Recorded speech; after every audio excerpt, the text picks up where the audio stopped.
'Twas the night before Christmas, and all through the house, plenty of creatures are staring. Let's be real about this, because we've got kids who are getting antsy for the big fat man who's supposed to be visiting tomorrow. Yes. And no, we're not talking about us, No. big fat men. It is Christmas Eve, Jeff. Can you believe it?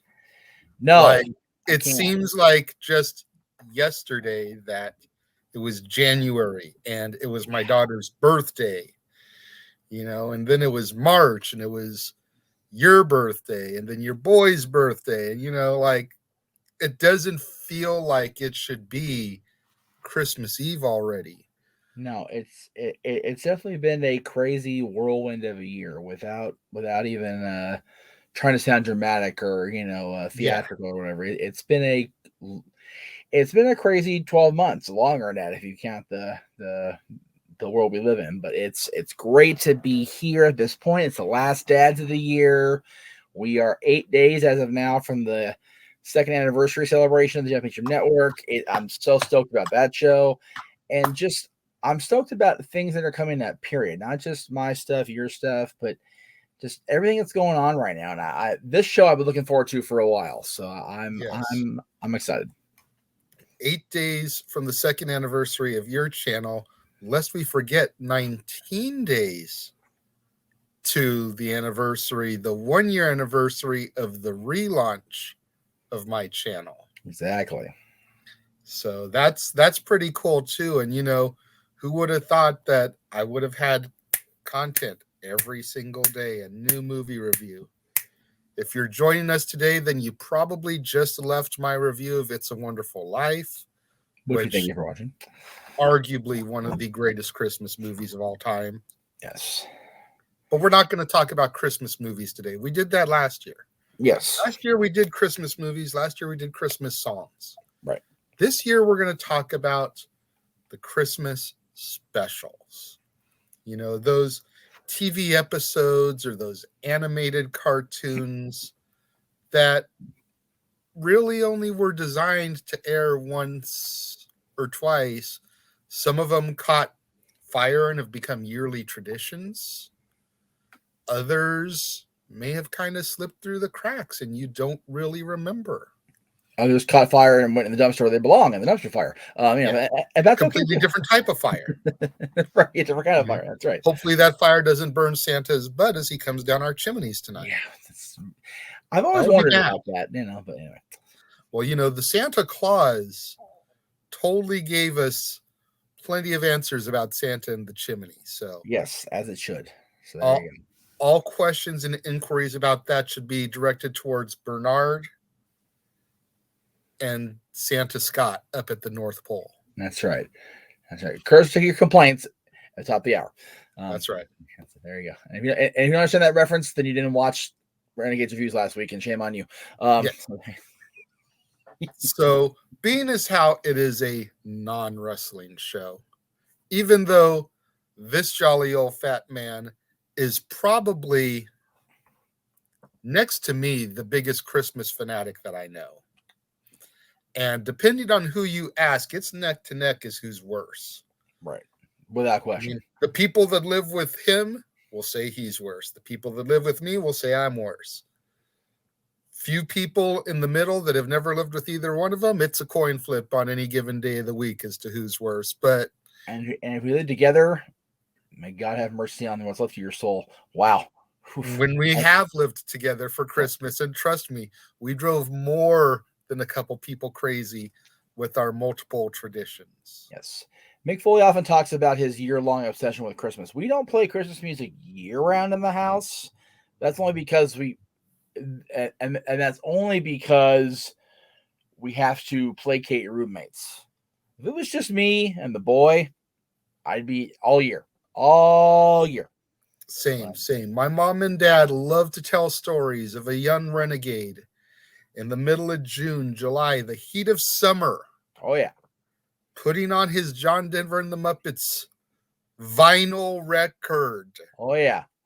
And dancing around in his room with his tank top and his shorts. So this guy definitely would be bumping the Christmas tunes year round if he had the ability. Absolutely. And little tidbit, I don't know if I had mentioned this to you or not. Once the move goes down, Right. we are planning for one of the rooms to be a Christmas room. See, where Christmas music, Christmas movies will reside. If you have just one of those days at work and you need to escape to something that is warm, wholesome, happy, maybe will make you break down and cry from the emotion within. Escape to the Christmas room for a few hours, put on your favorite CD, record, movie. Woosah, get it out of your system, go back to the regular world. we joke a lot about turning into our parents as human beings as we get older. And I've said for a while, he's turning more into Mick Foley with each passing year. And damn it, you have a Christmas room, so there you go. I love it.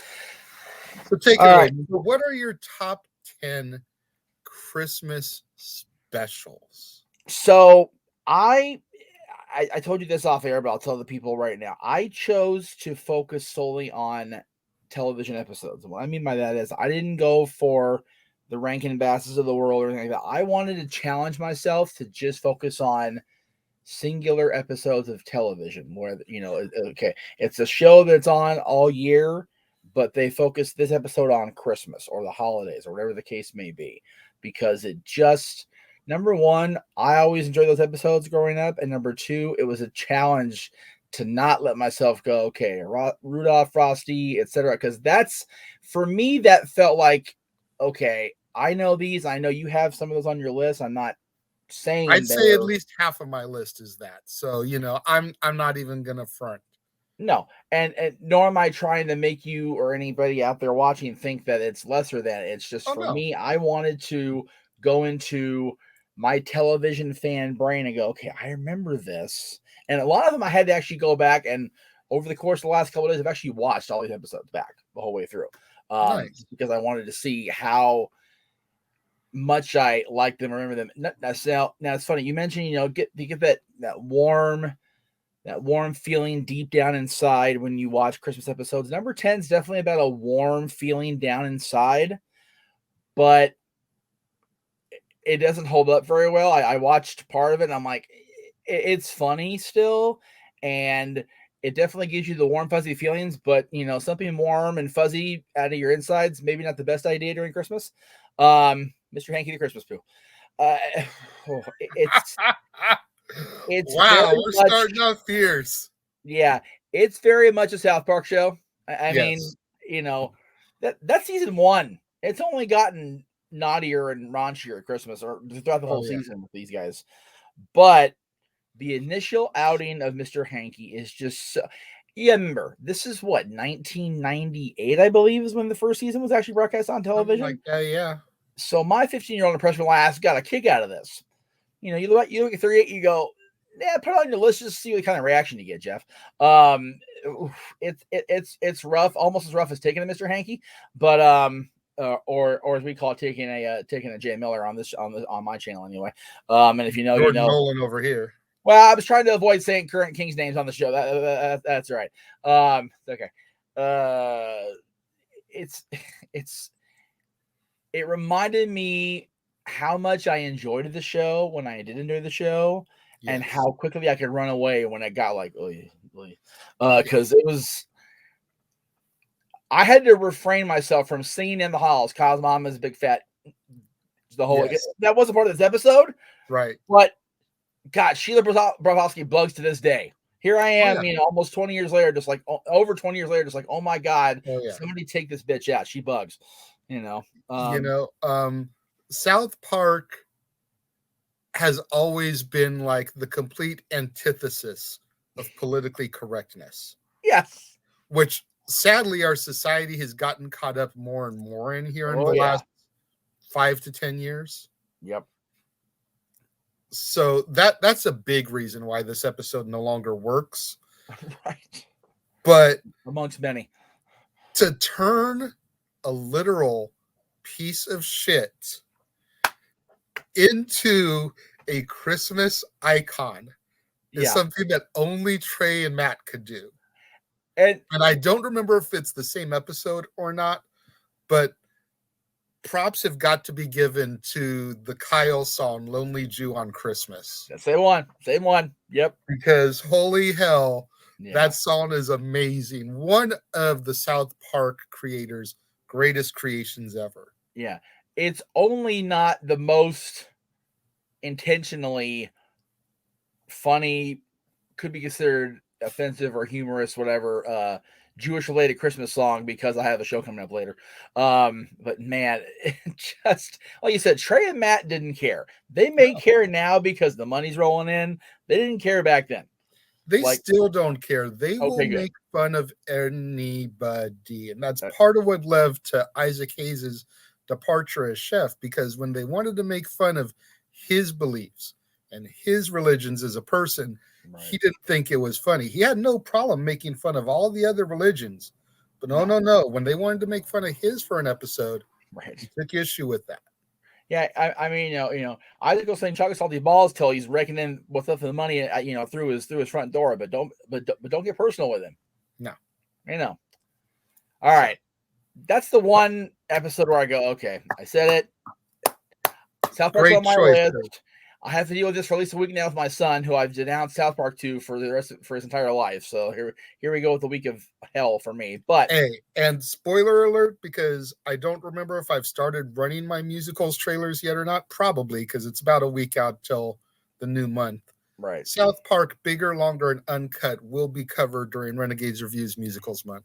And I honestly am great with that, because it's the one time that those boys were allowed to literally not give a shit about anything and just turn it completely loose. And good on them for it. So, yep, all right. I'm looking forward to covering that, because that was a huge part of that era of my life. I can't say my childhood, because I was already well into my 20s at that point. But, that era of my life, South Park was a huge part of it. So I'm looking forward to going back. I probably haven't watched that movie in about 10 years.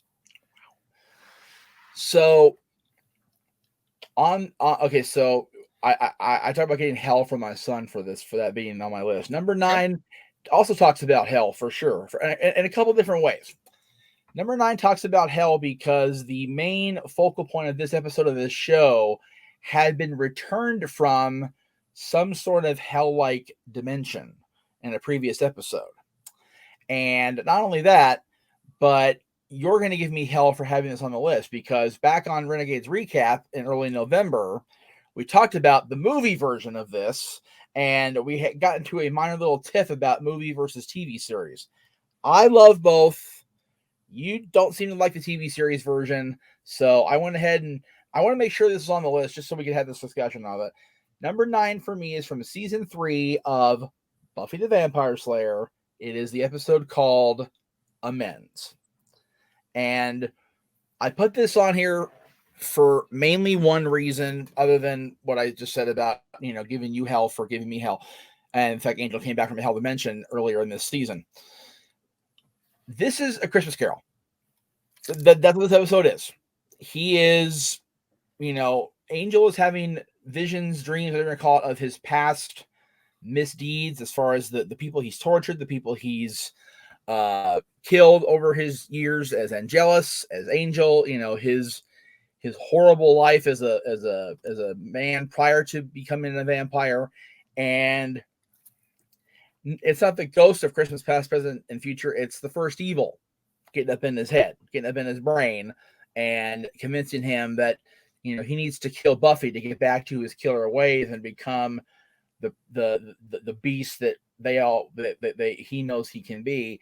And Angel, to his credit or cowardice or whatever, decides to go up to the roof to Kingman's Bluff and watch the sunrise as it chars his ass, because he's like, I can't do this. I need I need to kill this man. The man needs to die because the beast cannot control the beast can control the man, not vice versa.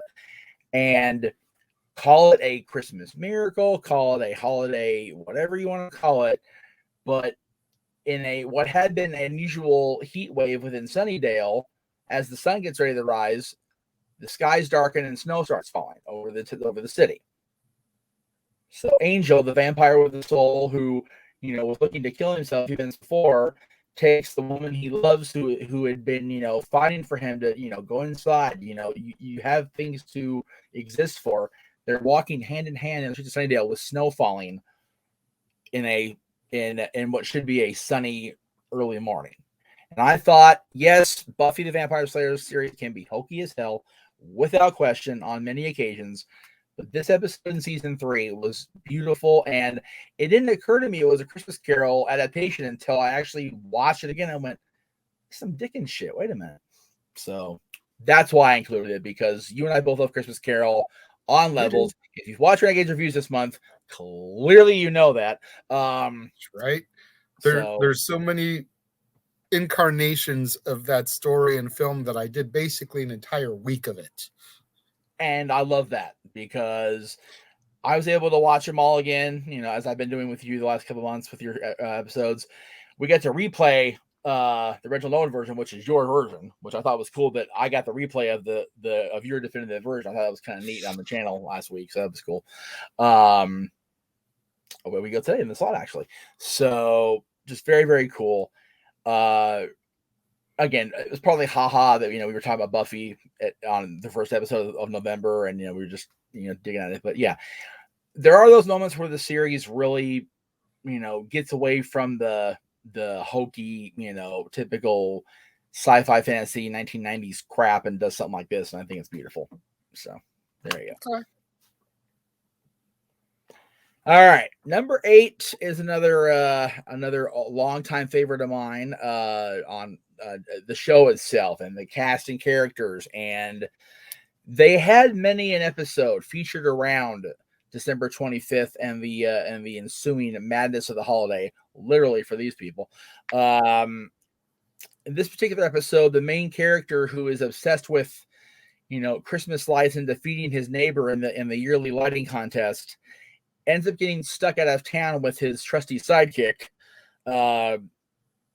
and dealing with a perennial guest star of theirs, Tom Poston, in the process of being stuck at State Airport.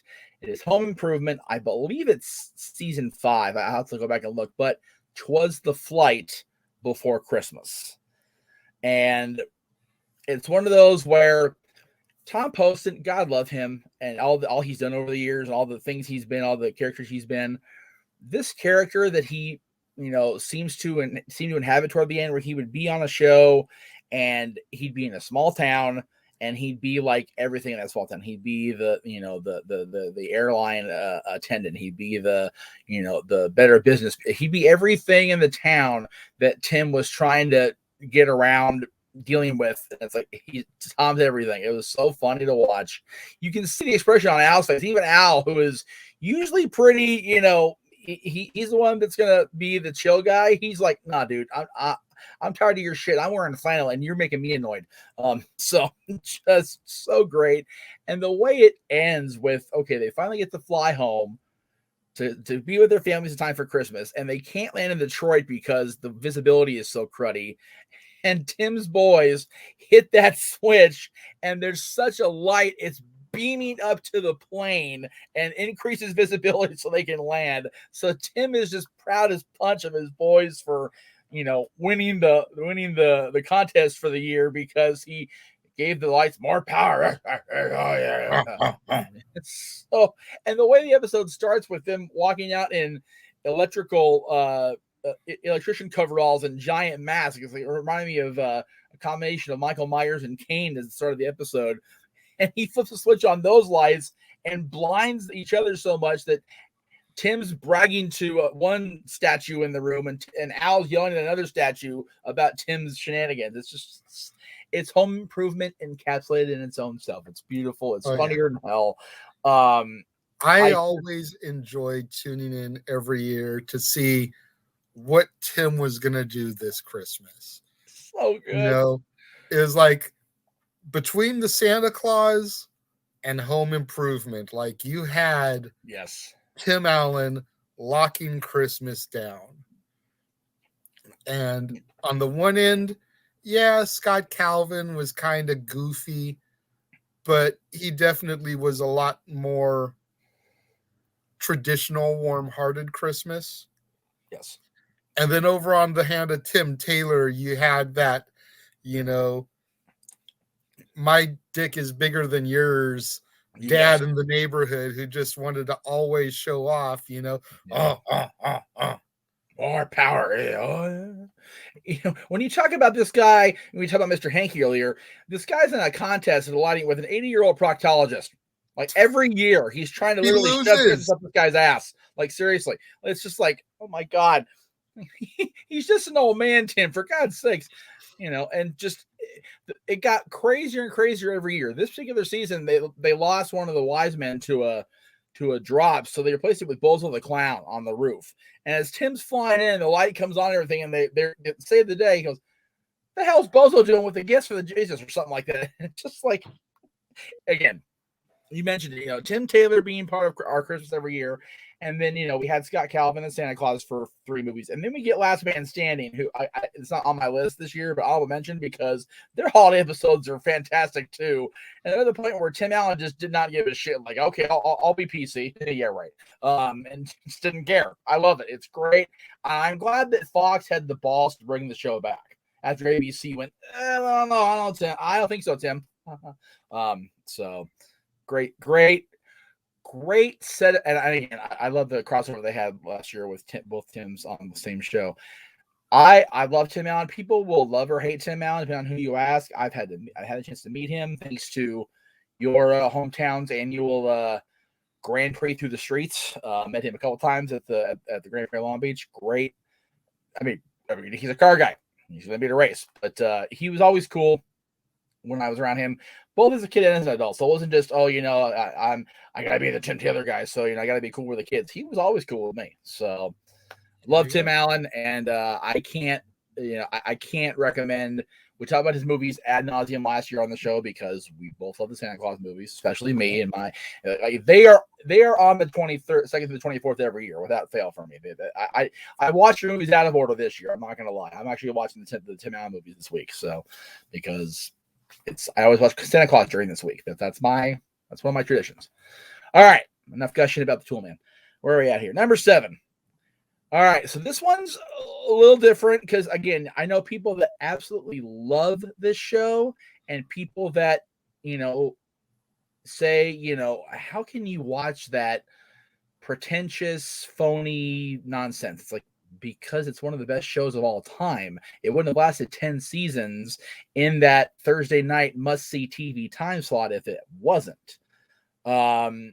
This episode is one of those where this show usually focused on Thanksgiving as its main holiday. Like, because they're a group of people who come together like family over the years. So Thanksgiving was always a thing, and we talk about how the one character's Thanksgivings were so bad as a kid that he literally hated the holiday at such a level that he would insist on grilled cheese sandwiches or mac and cheese and hot dogs instead of turkey and the usual flair.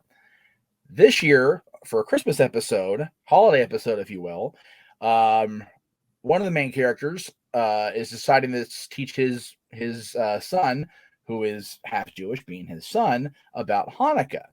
And the kid's very resistant to it. So when the kid insists on seeing Santa, the father decides to go to a Christmas rental shop on the 23rd, try to get a Santa suit. Well, me included, you know how that goes. You're not going to get a Santa suit on the 23rd of December. So instead, he becomes the holiday armadillo.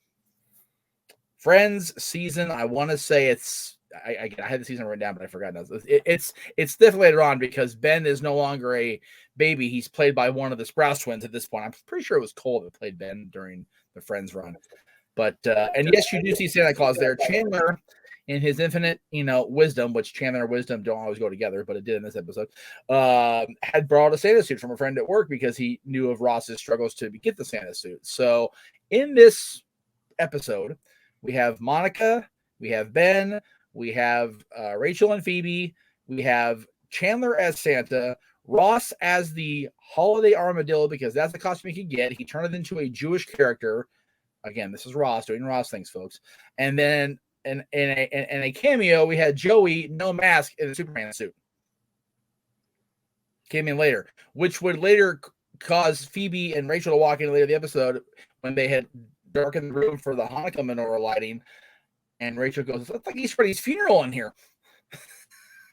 When they walk in the characters, and then Phoebe, you know, I get why Superman's here, but why is Santa Claus at Easter Bunny's funeral? Or no, why is the giant turtle at the Easter Bunny's funeral? Just like, it was very sweet though, in that, you know, we got to see a major network television show go, hey, yeah, we've got Christmas, but there's also this stuff over here too. You know, we have Hanukkah, and this was before the release of the movie from Adam Sandler, 8 Crazy Nights, but well after, something I'll talk about later. So it was a cool thing, again, for a major network, in this case NBC, to address that. Hey, you know, we tend to go a little apeshit on Christmas, but we also have Hanukkah. We also have things that are celebrated during this time of year besides the birth of Jesus and the celebration of the fat man in the red suit. So I thought that was cool. And you look back as a parent now, you go, that's actually neat. They actually did that. The laughs are here. It's friends at the holidays. Calamity ensues. It is, as we say, what it is. But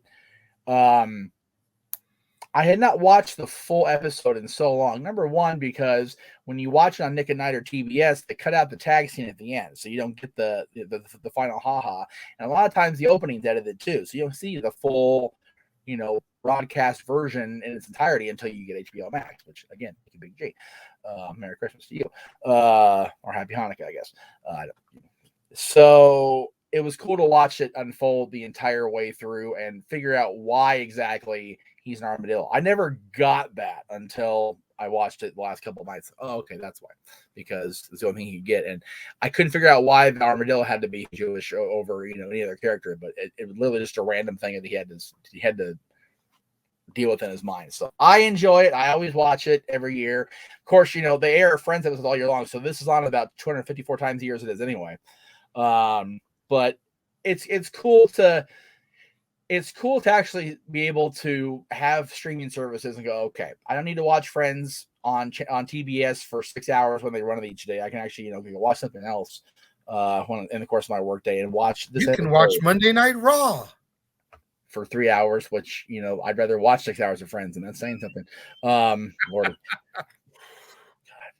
If I could have one present tonight, Santa, if you're watching, just cut that third hour. I know we lose ad revenue for WWE, but you know what? They can lose an hour of ad revenue. It'll be okay. It really will. Again, I'm pushing for Santa to give me again. Santa was already giving enough a couple years ago when he gave me the opportunity to win the title back for WTC. So I'm gonna get too pushy with the big guy, but you know, just balance that a little bit. But this one is one of the ones I watch consistently when I have the opportunity. Now that I have the HBO access, I watch it, you know, every year during the holidays, starting this year and late last year, because it's a great episode. I enjoy it thoroughly. Okay. All right. Number 6 is the one I told you will enjoy on my list because of a movie coming up. I think it's coming up later in this month. It's the last week of your movie list for December. Features a well-known actor who played every darn role in history ever because he's old as ever. He only just recently passed away a few years ago. He's played every darn thing. This particular episode of a long-standing sitcom in the TGIF slot on ABC. He plays a curmudgeonly old toy/gag gift store owner who gets an opportunity to redeem himself with family at the very end, which, you know, Christmas family, always how it works. I know what it is. I know you do. It's the legendary Mickey Rooney in Full House the last season of Full House, Arrest Ye Merry Gentlemen.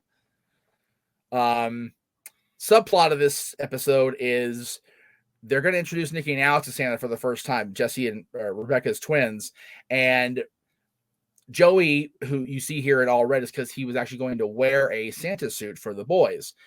Either they sent Joey the wrong Santa suit or his suit didn't fit anymore. So DJ and Stephanie, God love them, are trying to squeeze Joey into this suit. And the boys walk by and think Santa's attacking their cousins. So they get scared of Santa throughout the course of this half-hour episode. And it's not till Mickey Rooney walks in with his jolly little self as a Santa-like figure that they get all warm and fuzzy on Santa Claus again. So it's very, very cute. And I will fully admit this is only one of the... Actually, this is one of the 2 episodes on my list that moment where he gets the phone and he talks to his granddaughter for the first time in a long, long time that I legit cry.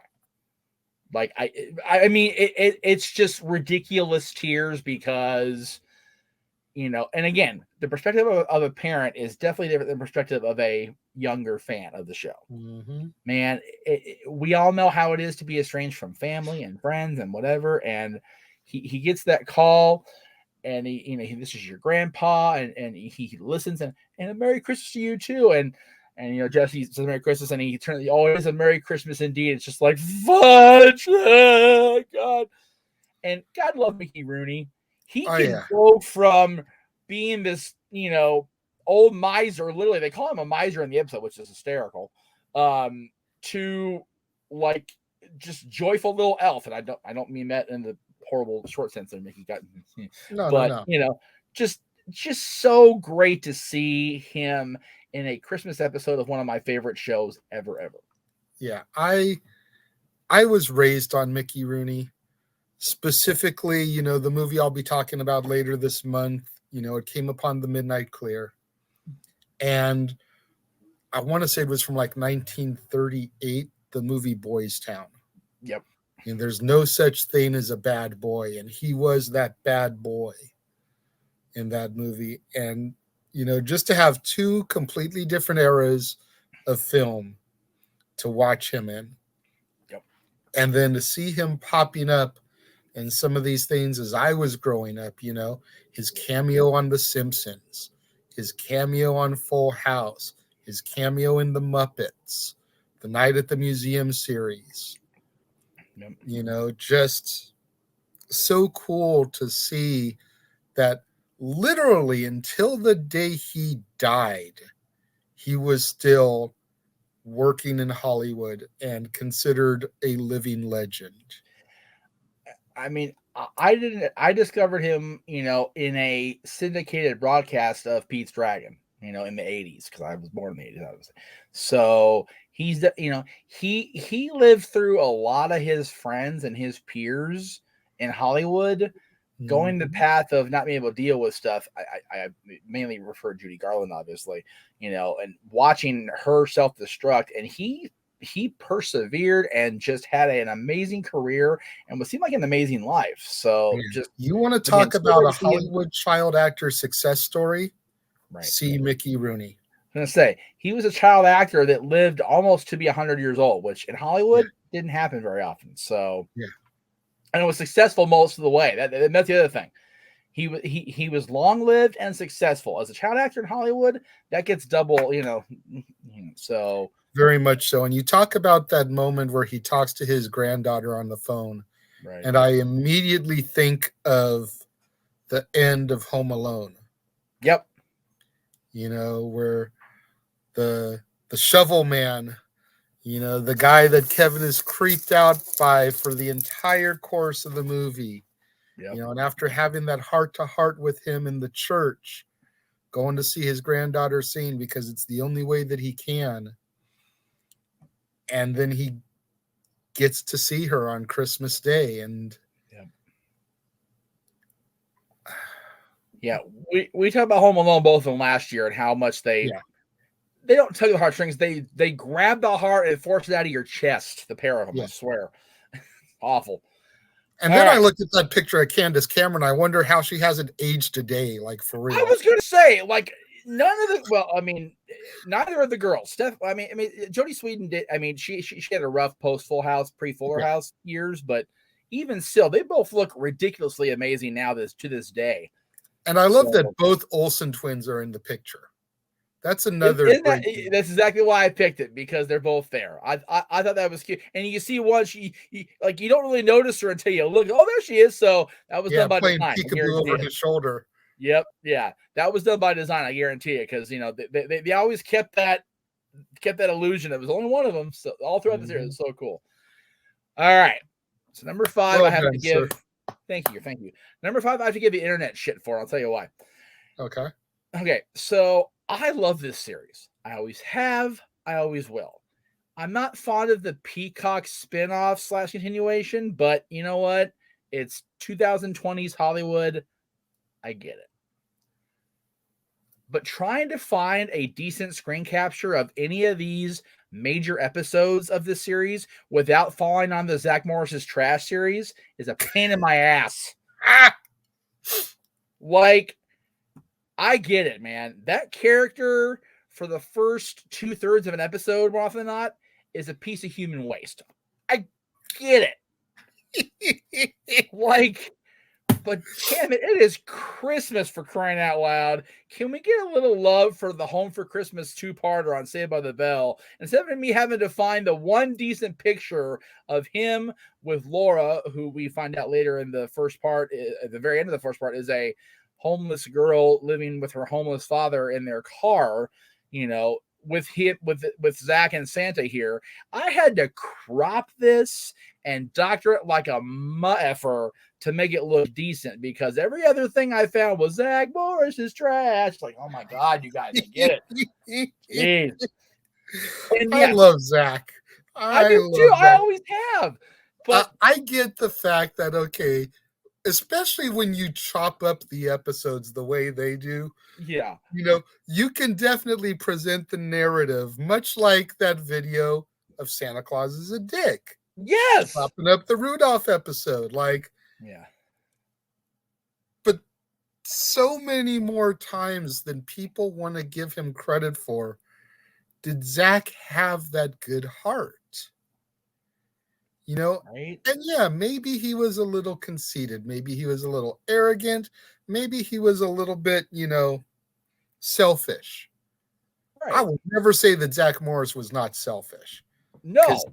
he schemed and he plotted and he did all kinds of things on a weekly basis to further his agenda. Sounds Yes. like a politician. But at the end of the day, he's the governor of California in the spinoff now. So there you go. but at the end of the day, he always repented. Yep. And he always did the right thing. Yeah. These shows were morality lessons, folks. Without the 20 minutes of him being a dick, you don't get the 5-minute redemption at the end. No. And the thing is, they're contained in a half-hour little time capsule bubble. You can only do so much to get from Zach Morris's trash to Zach Morris, to a Zach Morris celebration batch. You can only go so far before you got to turn that shit around and start going the other way. And this one takes 2 parts. But again, it's a Chris episode. It's beautiful. It's one of those things where everything that you think about California is in this episode, as far as the selfishness, the snootiness, the better than everybody else type stuff, the fact that Screech in his own lovable Dustin Diamond way doesn't understand the dude's homeless in the bathroom shaving, and Zach even at that moment puts the money in the phone, in the pay phone. Yeah, pay phones, kids. Look it up. That's like the first 10 minutes of the episode. So he's already starting to get his shit together. Even though he's trying to get some poon from Laura, he sees the homeless guy and is leaving money for him. So he's But again, we don't know.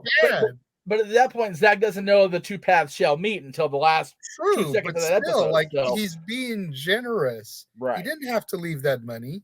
Yeah. And Screech, I want, and Zach's trying to, dude, tune in.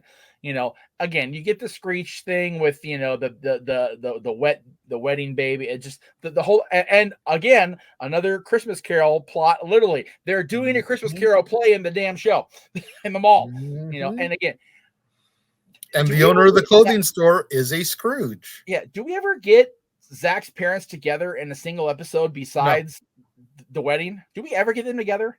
Nope. I didn't think so.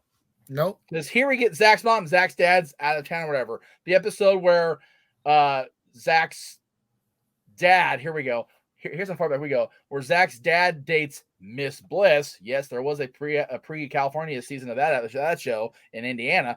The episode where Zach and the gang get drunk and drive, and it's Zach's dad on the case, not Zach's mom. It was so weird. We never saw them together. It was like he lived in a parallel universe literally throughout the whole show. But yeah, Zach's mom here being the inviting the homeless man and his daughter in because it was the right thing to do and they had nowhere else to go. And what's really funny is there were episodes set not too long after this episode where the Laura and her father were invited to stay there until they got their crap together. Even now, you look like okay, California, they're not there in 2 weeks. He managed to get a job in 2 weeks after being homeless for how long? Yeah, right. This is where the series kind of gets a little bit too meta for me. It's like, okay, they should still be there.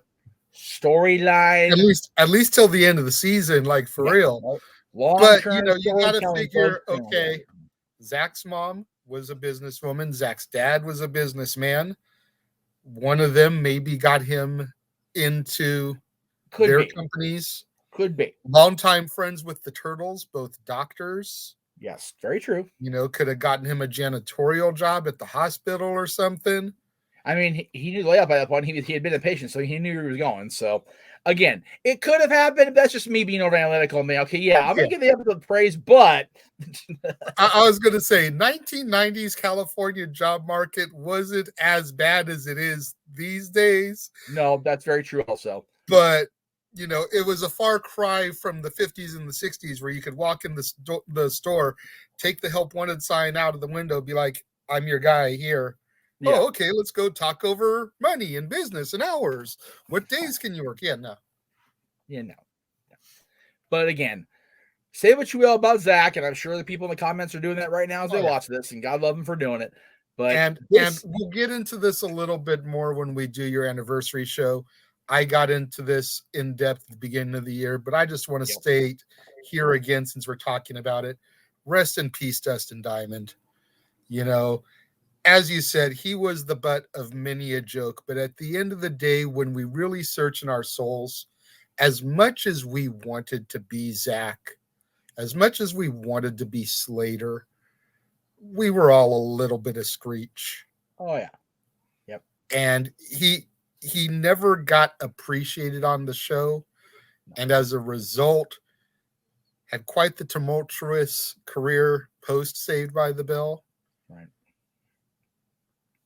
Rest in peace, Dustin Diamond. When you figure that he outlasted everybody, including Dennis Haskins, and he was on every incarnation of that show in one form or another, and he's the only one that was the whole way Saved through. by the Bell, college years, new class.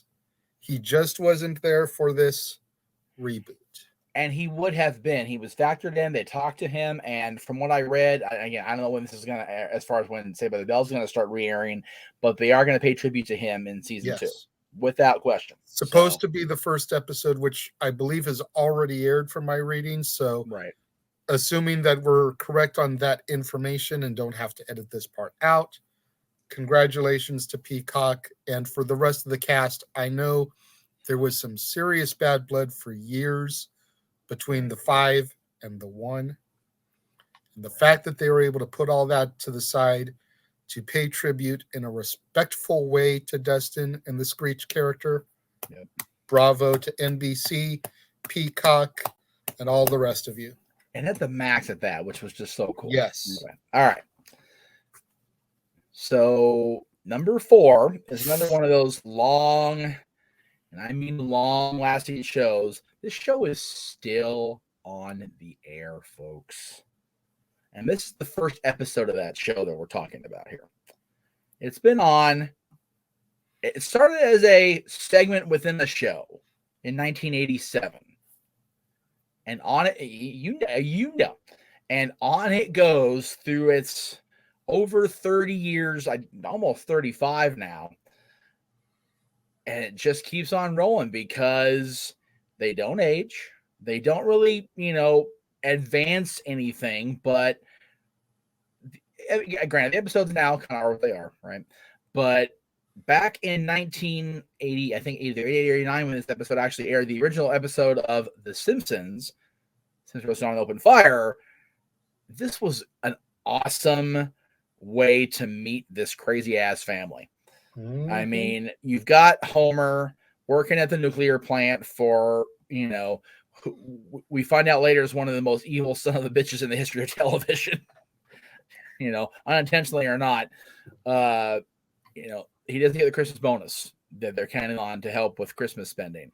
And Bart, God love Bart Simpson, goes and gets a tattoo just to tribute his mother for Christmas, and they have to pay for it to be lasered off. So their Christmas savings in this big jar are just gone. So Homer, in his infinite wisdom, and I say that with a grain of salt with Homer, because wisdom and Homer, not so much, but goes and gets a job as a Santa and is a mall Santa, which, we've all seen people we know and love do the mall Santa thing to make extra money, and it works out. And again, it dates itself here because the end of the run, after getting the gross pay minus Social Security, minus taxes, minus beard rental, minus school stuff, $13. And he talks to his friend and trusted confidant Barney, who burps more than he speaks. Yeah, exactly. About going to the track. He's talking to go on the track, and of course Bart's down for this because Bart's down for anything at this point. Still is crazy kid. They lose all the track because they bet on Santa's little helper at Homer's insistence because it's meant to be. It's a Christmas thing, and they come home with Santa's little helper because the dog's owner kicks him to the curb after losing the race for the millionth time, it seems like. So the family's all together. Marge's obnoxious sisters are there just shitting on Homer throughout the whole half hour. We see Grandpa at the very, very end of the episode on the couch, with the kiddos and everything. It's a great introduction to The Simpsons, a great way to meet the family if you hadn't watched the Tracy Ullman Show for 3 seasons. Who's Tracy Ullman? Do your research, folks. If you know Tracy Ullman is, you're clearly younger than us, which is not surprising. But check it out. Yeah. The Simpsons should have died a horrible death about 10 to 15 years ago, for being honest. Right. No disrespect to them. They're the little engine that could. They just keep on rolling. And I'm definitely not trying to troll here, but let's be real. For at least the last 15 years, they've been more missed than hit. Right. I think their biggest flaw, personally, part of why I lost interest, is because they never aged. Right. Even if they aged in real time, in every 365 episodes, they got another year older. Right. I could be okay with that. Because over the course of those 365 episodes, and you got to figure how long it would take to get through those, each character could have a birthday. Right. We had a Lisa birthday. Yeah. Complete with song from Michael Jackson. That's right. But it's like nobody else. Maggie talks, and then she's never heard from again. Right. And granted, you can't afford Elizabeth Taylor for every freaking episode. Oh, no. Especially, but I mean, consistency, folks. Like I said, it was a wonderful 80s, 90s time capsule, but it's 2021. Yeah. Yeah. My first exposure to The Simpsons, I never watched Tracy Ullman. Right.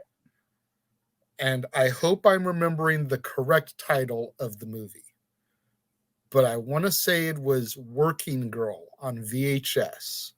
Okay. Came with the family portrait short at the beginning of the movie. Yep, you're right. That was my first exposure to The Simpsons. Was that one short where they're trying to take the family photo, and Homer strangles Bart at the end.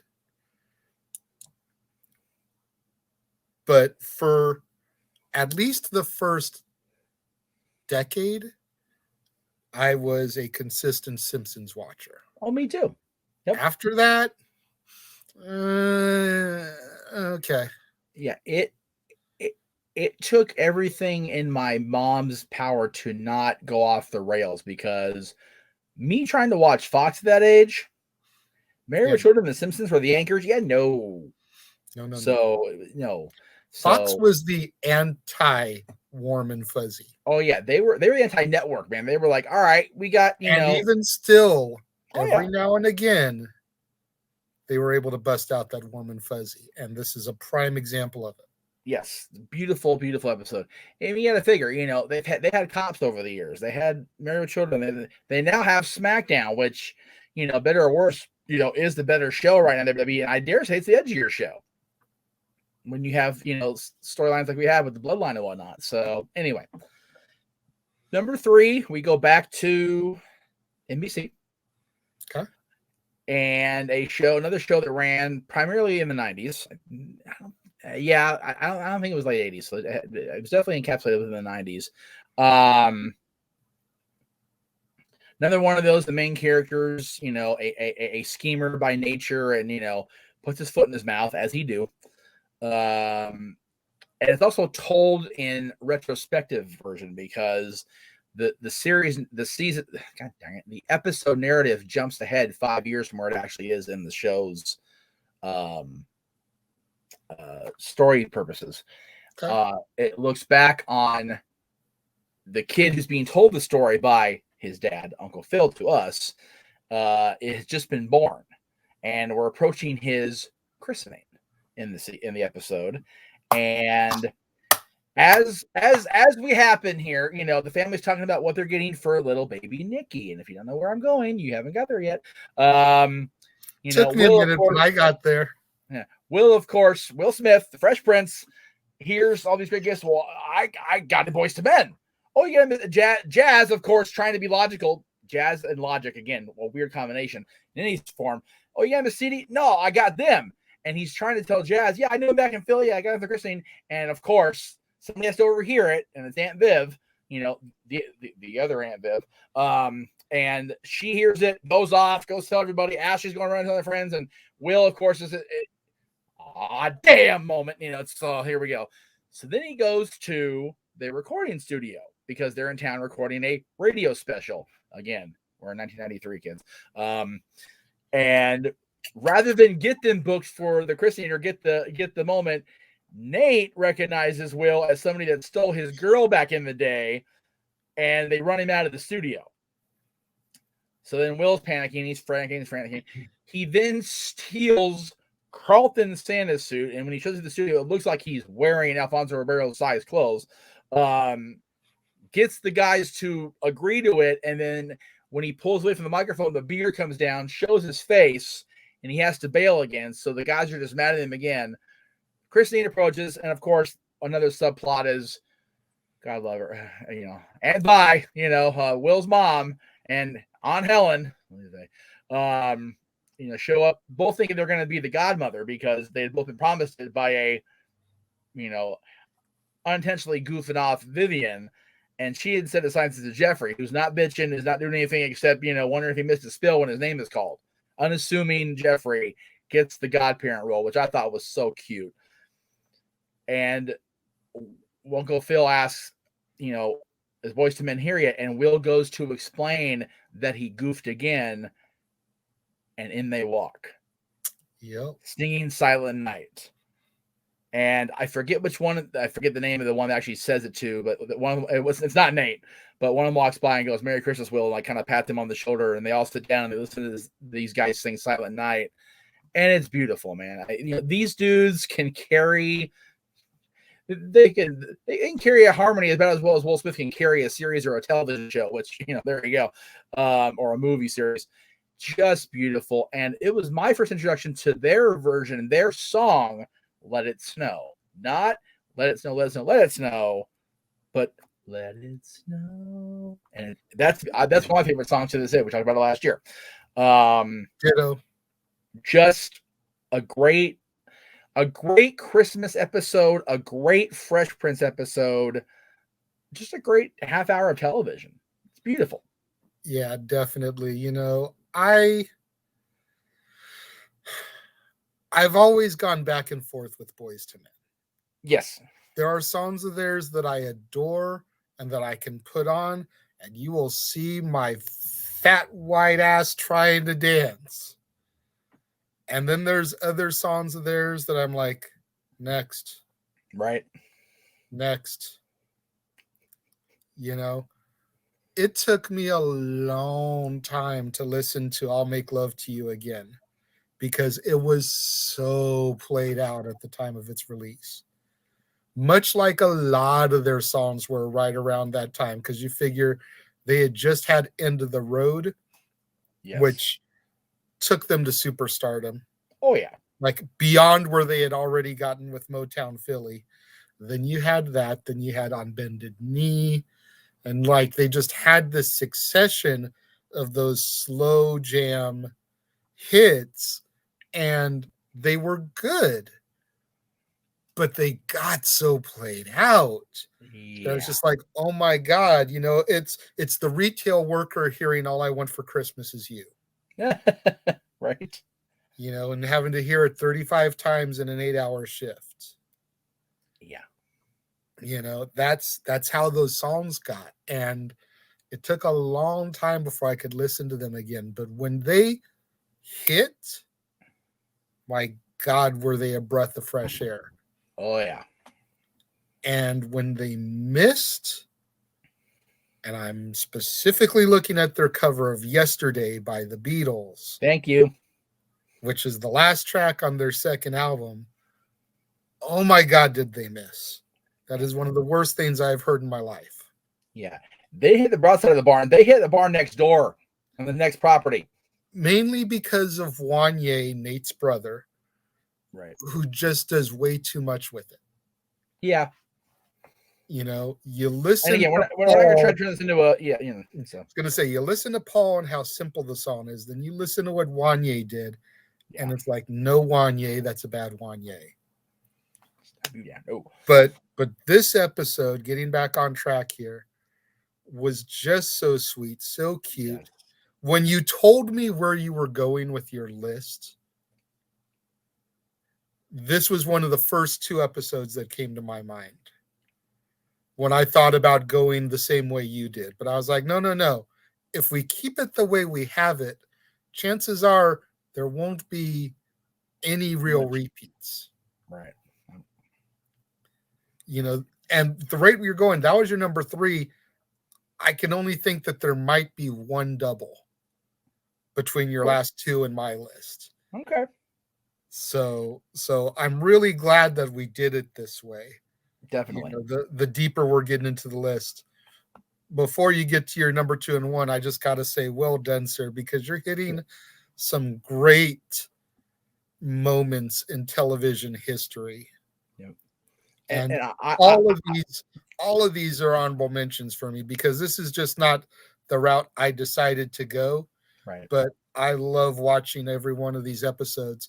The only one I don't think I've really ever seen is the Friends one because I was never huge on Friends. But I might actually seek that one out and give it a look because Holiday Armadillo sounds like comedy gold. I mean, look at this ridiculous. Where the hell is it? I mean, this costuming in this screen cap alone makes you want to say, okay, what the hell is going on here? Yeah. Why is this happening? And if it's one of the Sprouts kids, like I loved them on Zach and Cody, so I'll probably enjoy that episode too. Yeah, he's very much a little bitty Cole. So yeah. All right. So I've been battling between number 2 and number 1 for the last couple days. So I know which one is coming. You still know where it's coming, right? So I ended up making the one we did talk about number 2. Okay. And I only did that because what was that? That means we'll probably have 2 doubles. Go ahead. Okay. So number 2 for me is just one of those where it's been broadcast almost every year Mm-hmm. on this show in a primetime slot, not on its usual weekend night of the week, but they've evolved it over the years, and just all of the segments related to holiday from this show over the last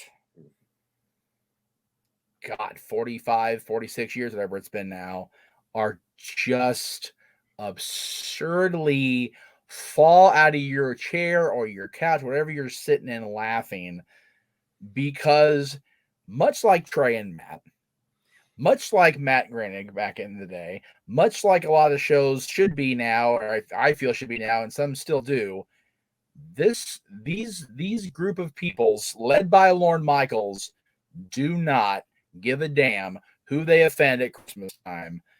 It's the Saturday Night Live Christmas special. I mean, these are just some of the segments that I selected from this group of 45 plus years that just make me fall out stupid laughter. And I'll let you encapsulate more on your side of this, because we did talk about this one being a double later. But I mean, the more and more I watch this Christmas special every year, and the more they end with, National Public Radio, Delicious Dish, and the three of them, Molly Shannon, Anna Gasteyer, and Alec Baldwin as the guest star, and what's happening, where they're going, the line he's going to hit, and then when he says what he says at the very end of that, nobody beats my sweaty balls, I'm out of the chair. I'm done. It's over. Forget it. Like, and just all the ball jokes. Like, it's Saturday night on NBC, and your balls are so tender. I can't notice your balls are shaving, just like, oh my god, stop, it hurts. And that's just one of the segments that they show. I mean, these are, like, most of these they show every year now. I think the only one they don't show consistently every year at this point now is Steve Martin's Christmas holiday wish at the very upper left-hand corner there. But most of these make it now every year, because these you have to be an hour and a half now instead of just an hour. So these, again, we talked about it. That one and Dick in a Box. Just Dick in a Box was so over. They parodied it at my Rocky Horror Showcase. Like, we actually had guys that next weekend. God love Bernie. You guys met Bernie, if you didn't know Bernie before, on the interview we did with him a few months ago now, it feels like. And our other resident Playboy, Derek Effin Dooley, as we call him, standing up on the seats inside the New York Theater with boxes on their junk, doing the whole bit. And I'm in the back of the theater going, I need to watch that live again, clearly, because I haven't seen it. And I went back home. I walked home and watched it. Just like, oh my god! And it's such a ridiculously, completely it doesn't get made now. There's no way it gets made now. It doesn't happen. But it was just late enough in the show's history where they got away with it. Like I said, they couldn't do it now. They couldn't do most of these segments now. I mean, God, no. And I don't know if you mentioned this if you have this in your write-up, the fact that bottom right-hand corner is a parody of like every Christmas like claymation special, and the song is called Christmas Time for the Jews. Take that in for a moment. The fact that it's a primarily non-Caucasian cast of characters in the process, and it's actually sang by Darlene Love. They wrong for that, but in the best way possible. Yeah. Like, SNL at Christmas time is one of those you just sit back and you go, if nothing else stays consistent, God bless Lorne Michaels and the gang, because this shit's awesome. And it shouldn't be, but we find it wonderfully. It's inappropriate, and damn it, it's Saturday Night Live. It should be. Yeah. So anyway, you're going to get to them later, so I will go ahead, because we're already an hour in, for crying out loud. I'll go ahead and breeze on forward here. Number one, you pretty sure you figured it out, but I'll go ahead and make it a brief little intro here. This episode of television more so rings in my heart now because of the movie continuation of it that came 20-something years later, and tied the story together very, very beautifully, as it does at Christmas time. Mention the name of the movie that Mickey Rooney's in that you're going to cover. I'm sorry, it's that one. There's a lot of great, beautiful song titles in Christmas lore. We talked about the movie Mickey Rooney. You Can't Find Midnight Clear. You're going to cover here next week. One of the most beautiful songs in the history of Christmas, and we talked about it last year. "O Come All Ye Faithful." I think I even mentioned this moment during that Christmas songs episode, if I remember right, because I wanted to play this version. I couldn't find it anywhere just by itself as a recording. But number one for me, season 1, Christmas episode of The Brady Bunch, "The Voice of Christmas." I swear, Jay, I was not like this when I was young, or as a teen, or even my early 20s. But when that little girl asked Santa for her mommy's voice back, and Mike Brady, the dad, walks up and, how can he grant that? He's not a doctor. He's better than a doctor. He's Santa Claus. It's like, done. OVER, it's over. And having met Susan Olsen and telling her that and having her get teary-eyed when I told her that just makes it a million times worse every friggin' year now. It's beautiful. The whole thing is absurd. Carol Brady, Florence Henderson, loses her voice. So she's getting ready to sing at church. She's going to sing at Christmas Mass, "O Come All Ye Faithful." And, she has to, keep, over the humidifier, which in the 60s meant you literally kept over the humidifier with a cover. And Alice's home remedy with the ridiculous thing that smelled like it'd been tracked through, Oliver's remainder of his career, stank that bad. Stuff like that. And if you don't know, I'm sorry I mentioned Oliver, and please don't research. Just don't just save yourself the drama. But it's beautiful. And of course, she's sleeping in the bed at the end, and she's humming, so she's got her voice back, and she doesn't realize it. And Mike shakes her awake, and "I can't sing. I can't even talk. I just did." And then she starts singing at Mike's church, and it transitions to the church, and she's out at the pew, up at the altar there, belting out as only Florence Henderson can do. And Mike looks down at little Cindy Brady, and just it's a beautiful, beautiful moment. And like I said, it mainly got on my list because of Very Brady Christmas, which I was told I couldn't talk about as far as the actual entry, so I didn't. But because having it's a movie. It's a movie. It's a made-for-TV movie. It was not a special or an episode of TV, right? So, but Very Brady Christmas, which talks about this story, this episode at the very end when Mike is trapped in the construction building, and the girls, the kids talk to Carol about "Remember when you lost your voice," and they transition to that scene, and they go back to the caution tape, and she's singing the song again, and the whole crowd sings, and out comes Mike out of that trap, and the reporter, it looks like another miracle because it's on the building's on 34th Street. It's just like it all ties together to what you're doing tomorrow. But yeah, it was a hard battle. I'm not gonna lie, between that and SNL, because SNL is timeless because it's so absurdly funny, right? But this one is timeless because it's beautiful, and because as a parent I get it more now, and it leaves me a blubbering, idiotic mess every single. Just that one line from Susan Olsen to this day just shakes me to my very lack of soul core. I totally get it, man. I understand completely, and like I said a minute ago, dude, hell of a list. Thank you. I love the way you went with it. I hope the fans have been leaving their feedback over here next to me as you've been talking. And before we get to my list, let's take this quick moment.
I cannot wait to see this list from you because, like I said, we went different directions.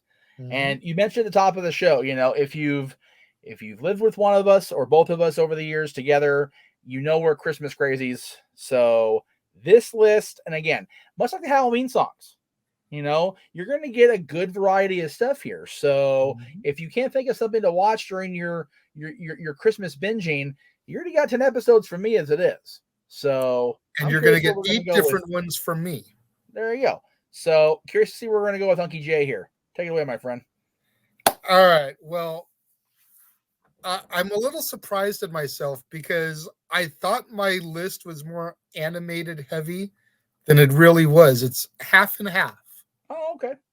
It's half and half. My number 10 should be no surprise to anybody who knows me.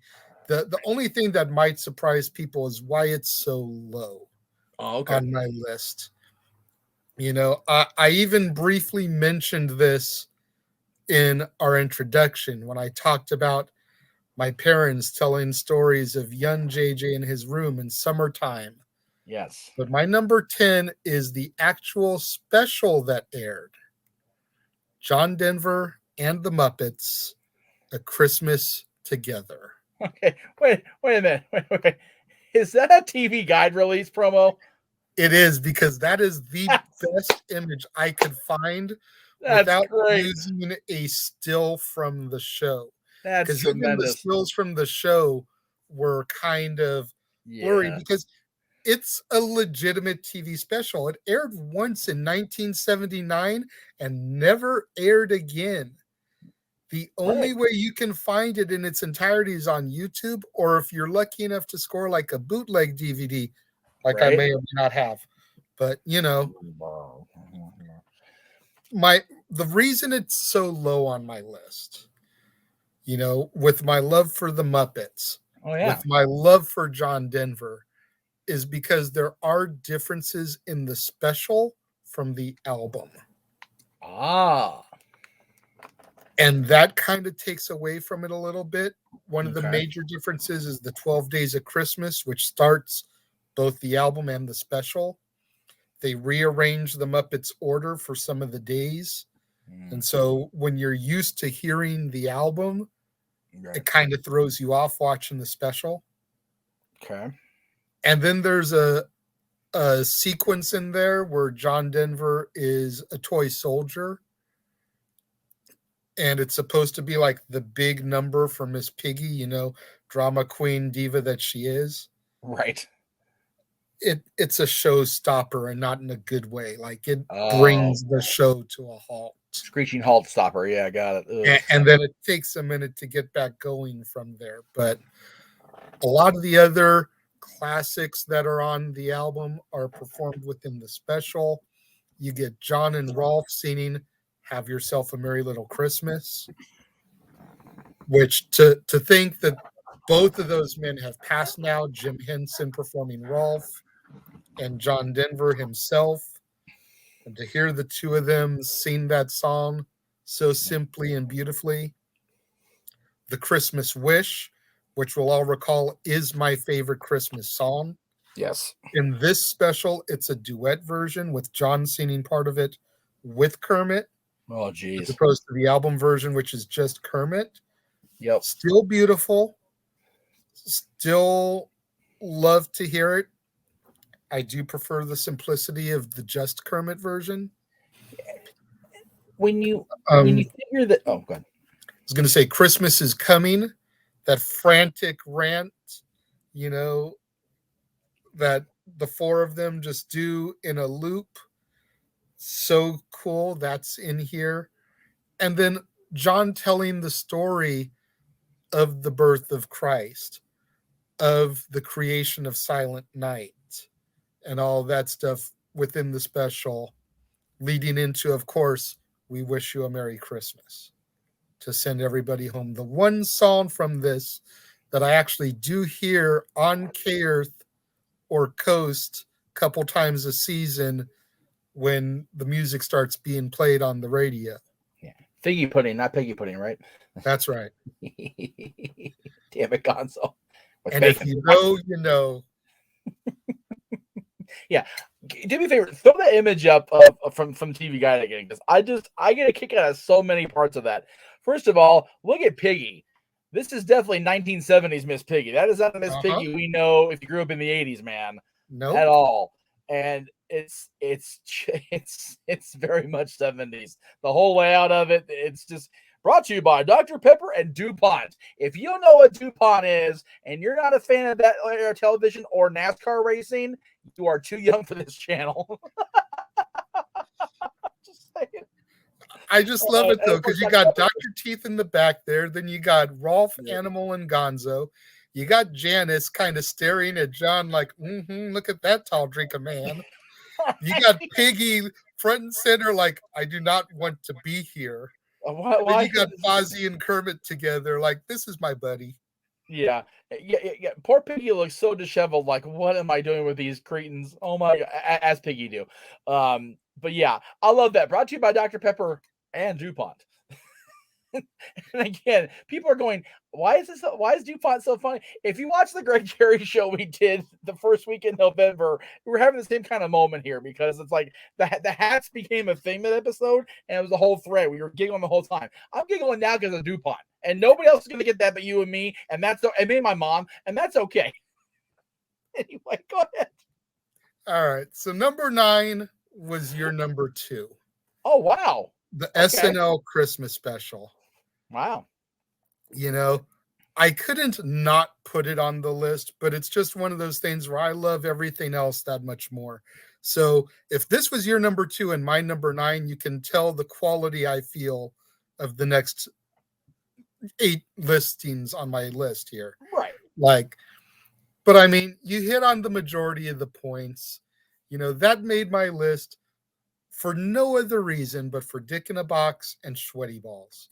And you guys that have not witnessed the greatness that is Sweaty Balls, you have to understand why we find it so hilarious.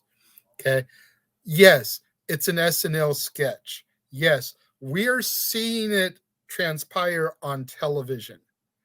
But the whole purpose of the sketch is it's supposed to be a radio show. So you've got to close your eyes from watching the sketch and just listen to it like as if you were listening to the radio in your car. And then you hear them talking about how big and juicy and moist these balls are. And it just makes it that much better. It's like when you can see them, a lot of the joke gets lost.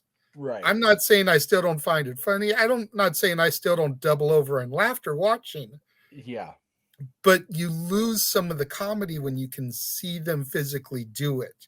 Yes. So I implore you, when the special airs, or if you dig up the special to watch it, because it probably already has aired this holiday season. Right. But go back, rewatch it, close your eyes, and listen to it the way it's intended, like a radio broadcast. And if you don't start cracking up even harder, okay, Lord, I apologize for making you watch it again. But I'm willing to bet that if you do it that way, you will be doubled over in laughter, trying to get a paper bag or something to help you breathe, needing a drink or something afterwards if you don't wet yourself from laughing so hard. Well, you know, I mean, if they do need something to breathe into, the guys got a sweaty ball sack at the end of the There you go. and we're good to go. But I mean, those, you've got Mr. Robinson's Neighborhood with Eddie Murphy's parody of Mr. Rogers. It's like 3.5 minutes, but it's the funniest 3.5 minutes of that particular era of SNL, because Eddie carried that era of SNL so much. So totally did. You've got the Phil Hartman, John Lovitz, and I think Kevin Nealon as Tarzan, Tonto, and Frankenstein yep. trying to sing "We Wish You a Merry Christmas," and these are all characters that are just known for like grunts and groans. Yeah. So it's hilarious. Yeah. You've got along the lines of the Christmas time for the Jews.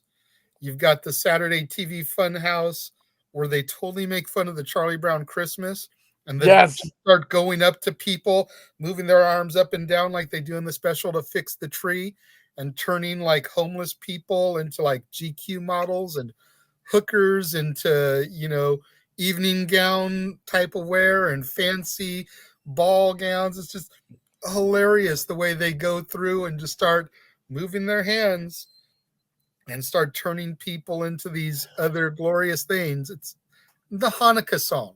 How did we not talk about the Hanukkah song? Like, I mean, I know it was on your graphic, but Right. that was the start of really bringing Hanukkah back into the public mainstream consciousness, I think. Like, hey, there's this other holiday that falls around the same time, and it would kind of be nice to recognize it just a little bit. Yeah.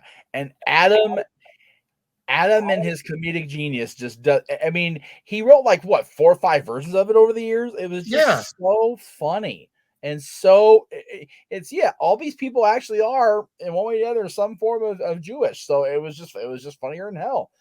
definitely.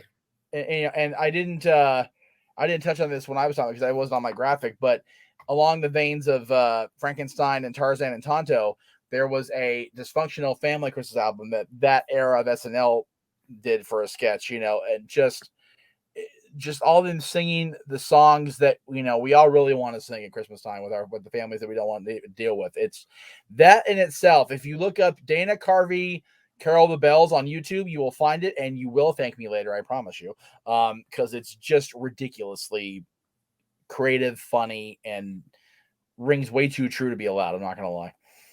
Yeah. But again, SNL and the team over the last 45 years of Christmas time has just been gold, if not platinum, the whole way through. Just great stuff.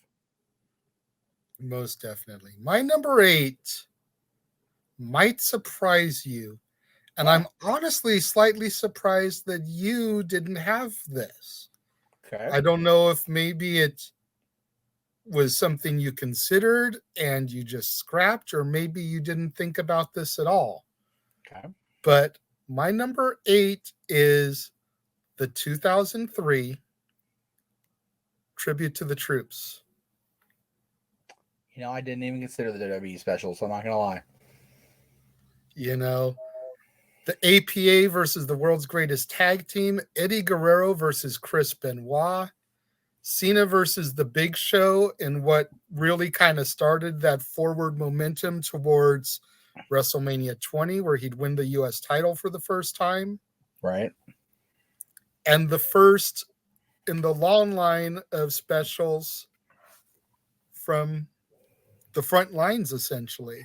It's funny that I was at Tribute to the Troops this year. I still don't even think about that. That's funny. Yeah, I honestly didn't even think about WWE stuff because I was so, I guess, focused on mainstream TV Christmas. The initial troop shows were very, very cool. They had the guys out there, in the war zones pretty much. I mean, really, and yeah, they brought it back to the stateside here and had it at bases recently. But I mean, this year, Tribute to the Troops was at the Toyota Arena.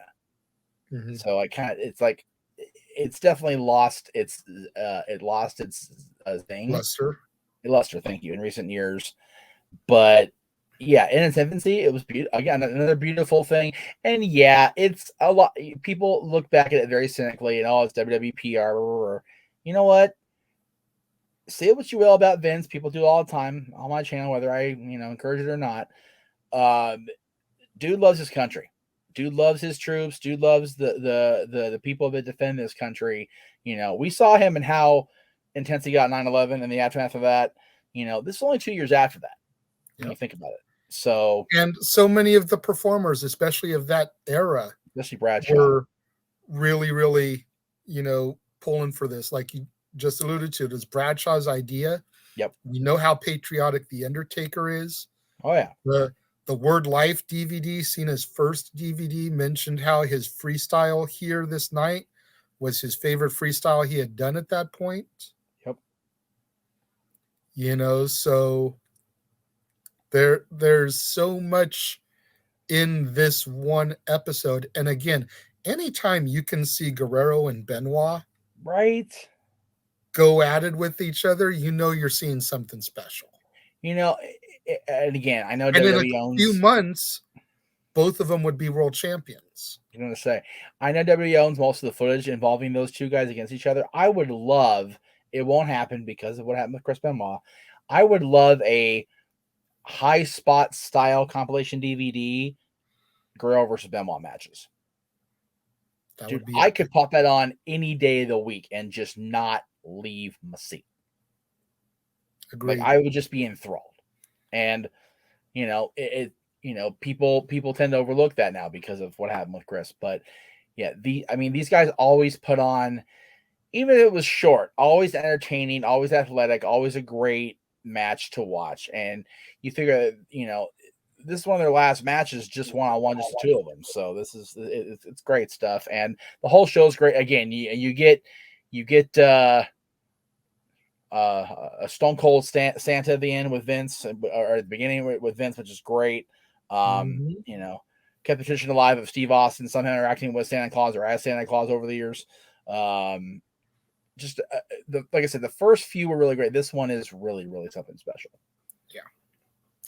My number 7 is the first of 2 entries on my list where a bunch of characters came together for a holiday special.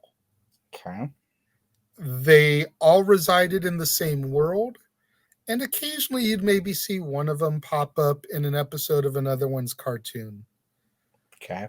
But it was Yogi's First Christmas Oh wow, nice. that brought together the Jellystone Park crew, along with Snagglepuss, Huckleberry Hound, not pictured Augie Doggy and Doggy Daddy, and just such a favorite in my house this time of year. And seeing the snotty little Snively trying to sabotage everything to make Yogi look like a bumbling idiot, which, let's be real, Yogi usually did that on his own. Yeah, you need much help. But then always managing to come out of it smelling like roses and turning the tables, if you will, on Snively. And you figure bears are supposed to be hibernating during the holidays. And that's literally how it starts, is him and Boo Boo are hibernating, and here comes this commotion through Jellystone Park up to the cabin, and it wakes them. And being curious, they decide to go see what's going on, and they end up staying awake through Christmas so that Yogi Bear can have his very first Christmas. There you go. I love it. So good. Honorable mention. I don't know if this is coming up later for you, so I apologize in advance. There was one where they brought like all of them together, like those guys and like that entire little universe. And the opening sequence is them driving down the street toward, I forget, it may have been a Halloween special. I remember Ghost being involved, but they were singing Haul Out the Holly. And I just remember the different voices coming through that song. That was a cool little special too. So That's the honorable way mention. this one starts, is them singing out Haul Out the Holly. Okay, maybe it was this one then. I can't remember what the plot line was as far as Yogi and it may have been this, but yeah, it was like the song at the beginning was funnier in hell just because of all the different voices singing the different Christmas lines and just Snagglepuss singing like it really always rang in my head as so absurd, but funnier in hell. So there you go. At least I'm pretty sure it's how this one starts. It's been a minute since I watched I was it. gonna say, yeah, I don't have much time left. I ought to dig it out, and watch it here soon. But yes, Yogi's First Christmas was an all-time favorite of mine. definitely. Number 6 on mine is a classic from the 60s. It's been adapted into a live action film. It's been adapted into another full-length animated movie. It is very simply How the Grinch Stole Christmas. Nice, very nice. The narration of Boris Karloff, the vocal stylings of Thurl Ravenscroft, the adorable Cindy Lou Who, back in the days when we didn't need a 45-minute backstory as to why the Grinch was so bitter to make us sympathize with the Grinch. He was just a miserable curmudgeon for no apparent reason who had a change of heart at the end. You know, we don't need to see him get bullied as a little boy in school to make him become this evil creature, and you understand why he's evil because he was bullied. And it's like, no, you Whovillians are the a-holes. You picked on this little boy. He's just getting you back. Yep. And you sympathize with him way too early in the story because of it. Yeah. The one main thing I didn't like about the Jim Carrey version, that and how long it is, but oh my God. It's very much, and again, I'm going to tie it back to a couple months ago. Halloween has been its best when there's no reason. Mm-hmm. He's just crazy. He's just evil because he is. The Grinch is just grouchy and hates Christmas because he does. Exactly. Bottom line. But I don't think you can go wrong with Dr. Seuss's How the Grinch Stole Christmas. No. And even the modern cartoon, the theatrical one, was still very, very good also. I saw it, covered it this month. Yeah, you did. That was the second time I watched it. Yeah. Nothing will beat this version, though. No, of course not. My number 5, and I'm going to take the cheap way out of this. It's a collection. Okay. It's the Rankin Bass film. And I was going to say, there we are. Here we go. We've reached the moment. You know. But it's cool. I'm okay with it because they're all great. Exactly. And I definitely want to make sure that I give the shout out to 'Twas the Night Before Christmas. Oh, yeah. Because that one does not get mentioned that often. No. Rudolph, Santa Claus is Coming to Town, with Mickey Rooney as Santa, by the way, tying it back to Full House, where he wore the Santa suit. Yep. Frosty the Snowman, all classics, all on network television, yearly. You know, they're out there to be seen. Yep. Frosty's Winter Wonderland, not pictured because I already had 4 images, didn't want to try and squeeze a 5th in, and I already had Frosty representation. And 'Twas the Night Before Christmas are the black sheep of the collection. Oh, yeah. But they are so awesome, and they are so good. And like I said, I really wanted to give props to 'Twas the Night Before Christmas with Joel Grey narrating. The song that features within Christmas chimes are calling Santa, Santa. Yep. And I know no one wants to hear me sing, but look it up. It's awesome. And it's just such a great overall story about how one person really can mess things up for everybody. Yep. Because the mouse son of the mouse assistant to the lead character writes a letter to get published, basically saying that all of us don't believe in Santa. And the town has to rush to basically let Santa know that that was just the opinion of one person. You know, the views and the opinions of this person do not reflect the Jeff Meacham Network. Right. It was the view of one person, not the whole town.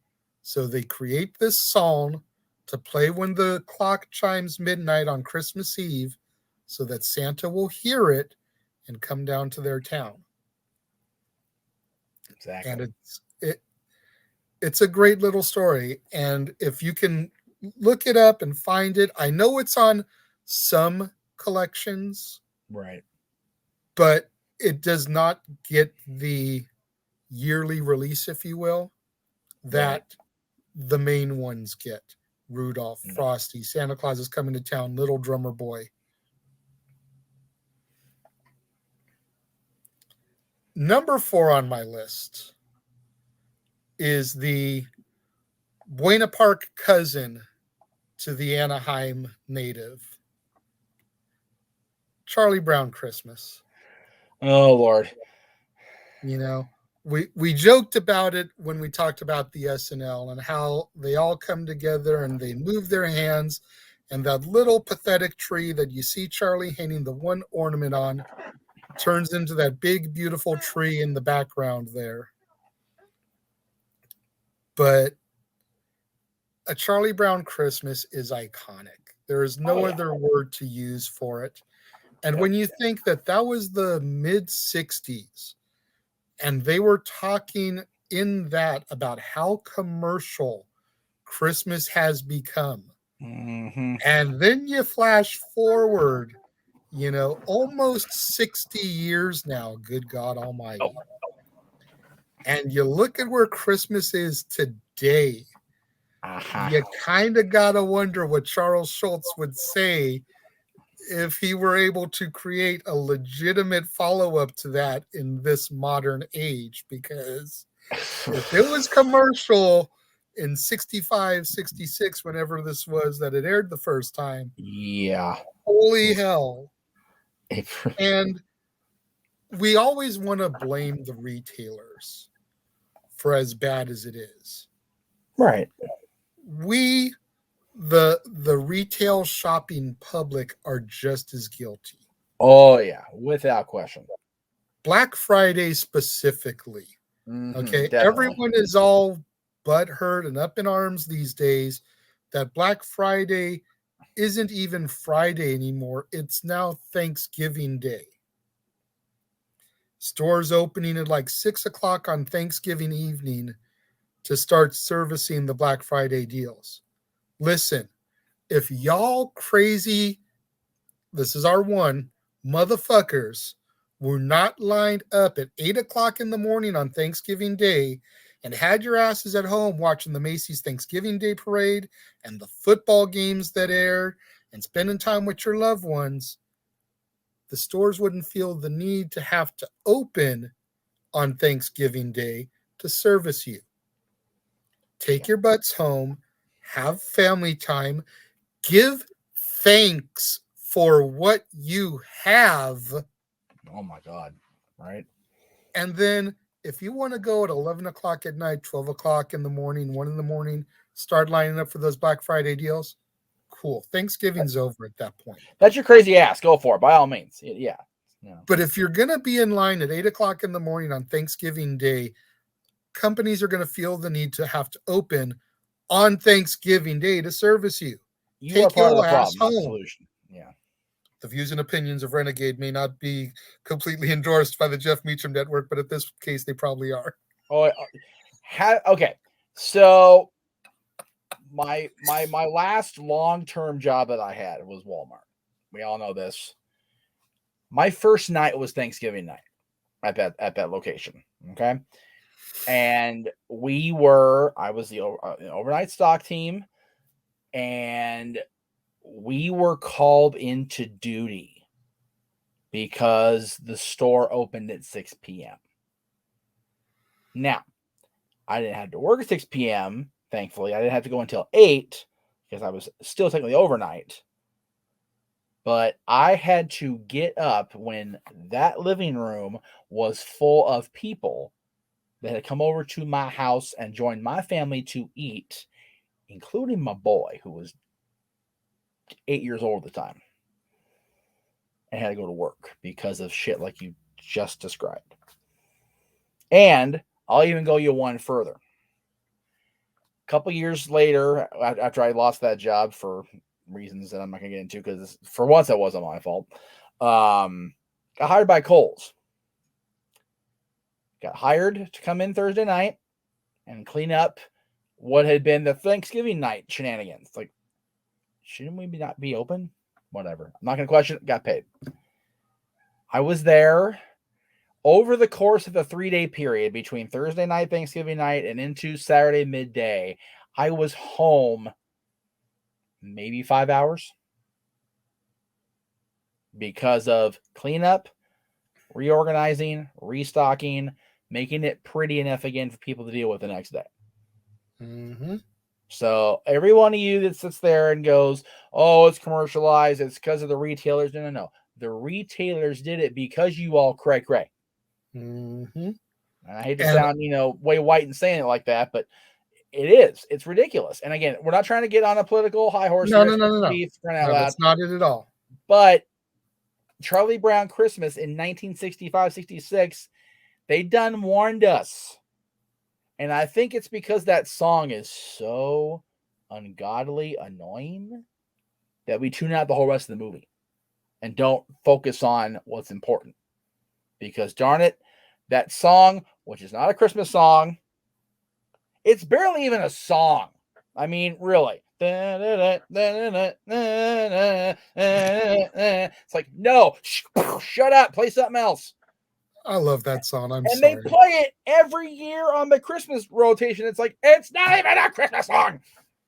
That I will give you. It's not a Christmas song. It is called Linus and Lucy, for those that don't know. It's their theme song, essentially. I know this. Much like the dun dun dun dun dun dun dun, Right. dun, dun, is the announcement of Darth Vader and the Imperial Army. Yeah, it is the Imperial March. Darth Vader's theme. Same thing. I know. But it's just... But yeah, I didn't want us to get on a political tirade. And, again, everyone wants to complain about how Christmas stuff is in stores in like October. Okay. My birthday hadn't even hit yet, which is August 22nd, and Halloween stuff was in stores. Right. I have been in retail stores on like December 19th, December 20th, when Valentine's Day is stocked. Yeah. So your argument is invalid. Yeah. They do it for every major holiday. Yep. Things start showing up a couple months early. Just because Christmas is the big deal holiday, the heavy hitter, doesn't mean that it should get crapped on when Halloween, 4th of July, St. Patrick's Day, Valentine's Day, Easter, all do the same thing. Seriously, I've seen Easter stuff on December 26th. It's like, wait a minute. Like, I get they tie together, but they're not that close. No. Number one. Number two, if you're going to do St. Patrick's Day stuff in January, at least throw out some Guinness out there for us. I really, come on now. Anyway. The one other thing I want to bring up about Charlie Brown before I move on, getting back to the topic at hand. Yes. Charlie Brown Christmas. Right.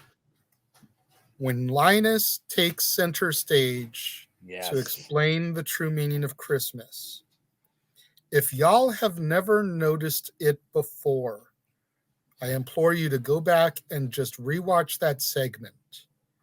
It is one of the few times, if not the only time, Linus is seen without his blanket. Yep.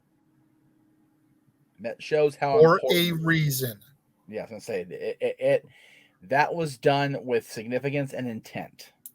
Yeah. Because it's not Linus being a need his security blanket little boy no more. Yeah, exactly. I was just going to say that blanket in all aspects is his security blanket. But the minute he goes to start speaking about the true meaning of Christmas, he doesn't need his security blanket. Go back, watch it.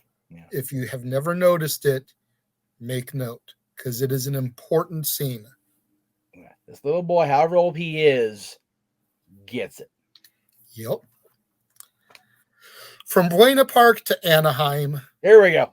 Mickey's Christmas Carol. Yeah, baby. All right. So I want you to get into the good and bad again about this one. Well, for starters, let me say that this is kind of a little cheat because it was released theatrically. Yes. But it was released theatrically as a short to lead into the film du jour, which I believe was Fox and the Hound. And after that, it became a television staple. So even though it aired as a short prior to the movie, it's best known for being a TV special Right. that would air on ABC, Disney Channel, is on Disney Plus. Even got shoehorned into Mickey's Magical Christmas snowed in at the Mouse of House. Yep. When they did that hour-long special, they Because it's so threw short. this in there as well as part of it. Right. But Mickey's Christmas Carol. Okay. For starters, you've got Scrooge McDuck, okay, whose namesake is Ebenezer Scrooge. Right. You can't get much better casting than that. Alan Young, Wilbur from Mr. Ed, Uncle Dave in Beverly Hills Cop 3, which people feel is the worst in the series, but Uncle Dave was a straight up parody of Walt himself. Right. So you've got that little tie-in right there. You know, the man Yeah. who voiced Scrooge played an offshoot of Walt years before Tom Hanks played Walt. Yes. You've got Goofy, your consummate good guy, Right. as Scrooge's evil partner, Jacob Marley. Yeah. Like, I get the reveal for Pete being the ghost of Christmas yet to come, but it almost would have made more sense for Pete to have been Scrooge's partner. Yeah. But I digress. Yes. Okay. Scrooge's nephew in real life in the movie, Donald Duck. Yes. Gotta love Donald. As Fred. Gotta love Donald and his inability to understand a word he friggin' says. The passing of the guard as Donald was still being portrayed and voiced by Clarence Nash, who voiced him in all the old Disney shorts. Yep. And this was Wayne Allwine's first outing theatrically as Mickey Mouse. Yep. So you had the old meet the new. Yes. But I'm sure what Jeff really wants me to get into is the fact that this is only a 25 to 30 minute short. This is the reason why I could not watch A Christmas Carol in its entirety for years. And I mentioned it when I covered this in the double feature with Muppet Christmas Carol. But I mean, Mickey and gang knocked this shit out of the park in 25 minutes. Why in the flying F do I have to sit through an hour and a half to 2 hours of all this filler story? That was the mentality of a teenager. Yes. Even now I go, dude, my boy and his team got done in 30 minutes. What the hell, Michael Caine? What the hell, Reginald? What the hell, all y'all? But then Even my Captain dad Picard sat me couldn't get it done. down. Like, come on, folks. But then my dad sat me down I know. and we watched the 1938 version. Yes. And it just melted my heart. Before I became a fan of the Muppet Christmas Carol, believe it or not, Wow. I became a fan of that one. And I that believe it. 1938 one was the opening of Pandora's box. Oh, yeah. Because from there, I was able to appreciate pretty much all the tellings. Which is why there's Christmas 485 versions on the Renegades reviews this month. You know what? There were only 6. Thank you very much. And there are still so many more that I could cover that I may end up doing a week's worth of Christmas Carol every freaking year if I can find those other versions.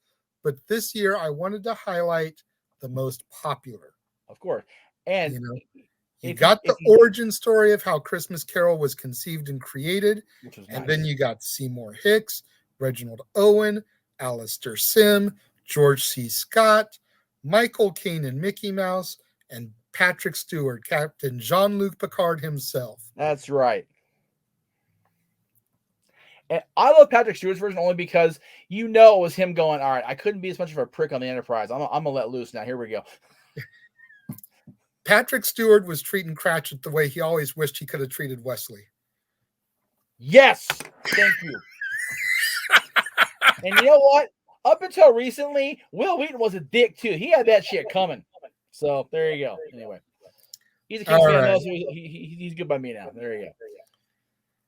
We're done with our animation praise. My number 2 was your number 1.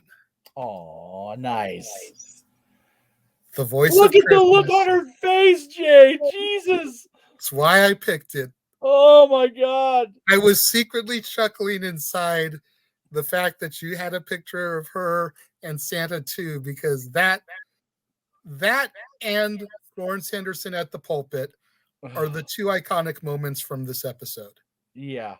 No disrespect to the gag of the boys trying to bring in the Christmas tree and Mike going and opening up the second door like, you idiots. All you had to do is open this up and you could have got the tree in the whole time. But it's great because Mike goes, they didn't give me architect degree for no reason. It's like, damn it, that's great. He doesn't even say a word until they get the tree inside. He just stands there looking, opens the door, and just, It's such a it's such a thing that our dads would do and we as dads would do. It's like, you stupid little man, what's the matter with you? But I mean, you touched on all the great parts about this earlier. The voice of Christmas. I mean, I'm 100% right there with you the entire time. When Cindy goes up and sits with Santa, played by Otis the Drunk from the Andy Griffith Show. Right. Let's not glaze over that for a minute. Like, geez, just complete disparity of characters there. You're already getting emotional to see this little 6-year-old girl not want anything for herself. And that's what Santa tells Mike when he tries to question him on the promise he made to her. It's like, how can you say no to that little girl? She doesn't want a bike. She doesn't want a new doll. She doesn't want a doll house. She wants her mommy to have her voice back because she has the laryngitis.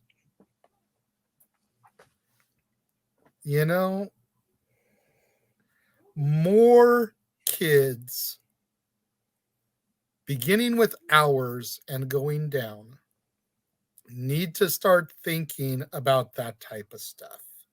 Yep. And it's not just about material things. No.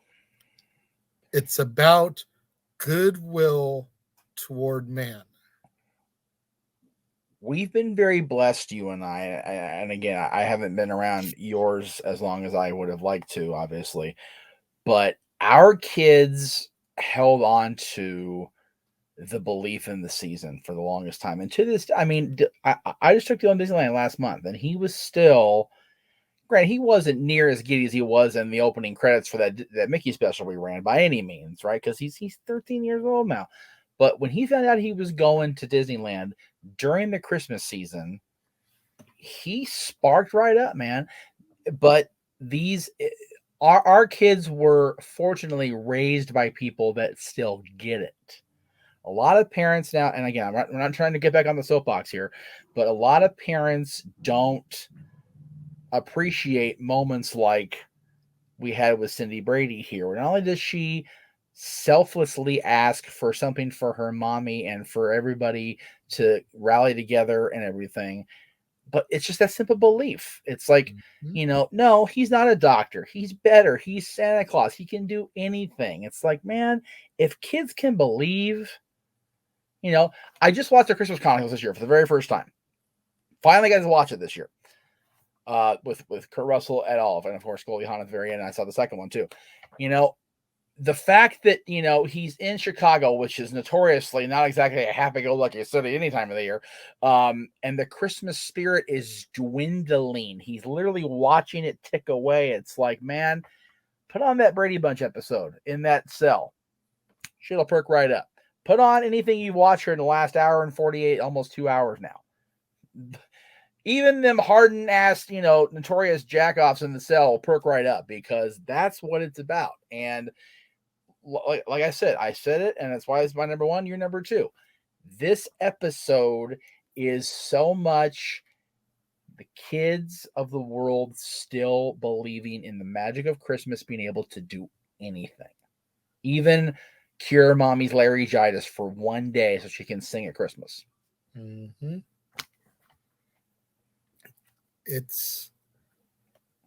It is my all-time favorite Christmas TV episode. And had I gone the same route you had, it probably would have been number one as a result. However, my number one is the second time on my list. Oh. Where multiple properties come together to celebrate the season. And I'm talking about the Muppets. Oh, yeah. The Sesame Street Gang and the Fraggles, not pictured, coming together for Muppet Family Christmas. I pretty much knew when Brady Bunch number 2 would, and when you mentioned multiple teams coming out, I'm like, okay, he's gonna get to the Muppets eventually, and I'm not disappointed one bit because damn it, I love this show too. This is my first time ever seen the Muppets ever. Was this special? So it's so great. Yes. You know, I mean, this could never happen today. Nope. Which is sad because the Fraggles are owned by the Henson Company. Yep. The Sesame Street characters are owned by the Sesame Workshop, and their familiar Muppets are owned by Disney. Right. It would take way too much negotiation to make something like this happen again. And it's very, very sad because this was a special moment in television history. Yep. You can buy this on DVD. Yep. But it's out of print. It'll run you about $50, and it's not even the entire episode because some songs were omitted due to licensing rights. Right. You can find the entire full version on YouTube to watch for free, and I highly recommend anybody that grew up in the era that we have do so if you've never seen this. Yes. Yep. Long and the short of it is Fozzie, Kermit, and the gang are going to surprise Fozzie's mom at her farm. But Fozzie's mom is on her way to California for a Christmas vacation. She's rented her cabin to Doc from Fraggle Rock and his trusty pal Sprocket. They show up, start to talk to Fozzie's mom, get showed in the room and everything, when Fozzie and company surprise her. And Doc, with all right, starts to kind of get a little curmudgeonly and ornery because he rented this farmhouse, this cabin, to have a peaceful, quiet Christmas. Yeah. And now Emily Bear, Fozzie's mom, doesn't get to go on her trip to California. And there's a whole other slew of guests coming to visit, which only gets made worse in Doc's eyes when the Sesame Street crew shows up. And although Elmo is a part of the Sesame Street crew at this point, he is not the star. He is a background character like he should be. I'm not going to get on my high horse about Elmo because honestly, I've softened about him over the last few years. But there was a time when I wanted to take that furry pinkish red Muppet in the middle of the street and put two in its dome. And see him pop up in this and not have any dialogue, just be a background character, was so glorious. Because when it came to the Sesame Street characters, the focus was like it was when I was a kid, like it was when you were a kid. Big Bird, Grover, Cookie Monster, Oscar, and Bert and Ernie. That was the focus of the Sesame Street characters. The two-headed monster's there, Harry's there, some of the others are there, but they're all background. Yep. And then antics ensue. Of course. And Robin ends up stumbling upon a hole in the basement, a Fraggle hole. And they enter to Fraggle Rock and they meet Gobo, Moki, Wembley, Boober, and Red. And they sing a song together about sharing. And, you know, if you get something that you love, pass it on. Share the joy with someone else. To the point where everyone comes in for the big family sing-along, which is where this image comes from, the very end of that. And a glorious medley of traditional and non-traditional Christmas songs. Jim Henson with a cameo at the very end. I'm gonna say the last time we seen the Jim dishes with Sprocket. Yep. You know, it was a great tug at the heartstrings special, and it's another one that reduces me to tears. Absolutely. Every time when Robin starts singing "It's in Every One of Us," I just start turning into a blubbering idiot. Yep. You mentioned the focus shifting to Elmo on Sesame Street. I was God save me for divulging this.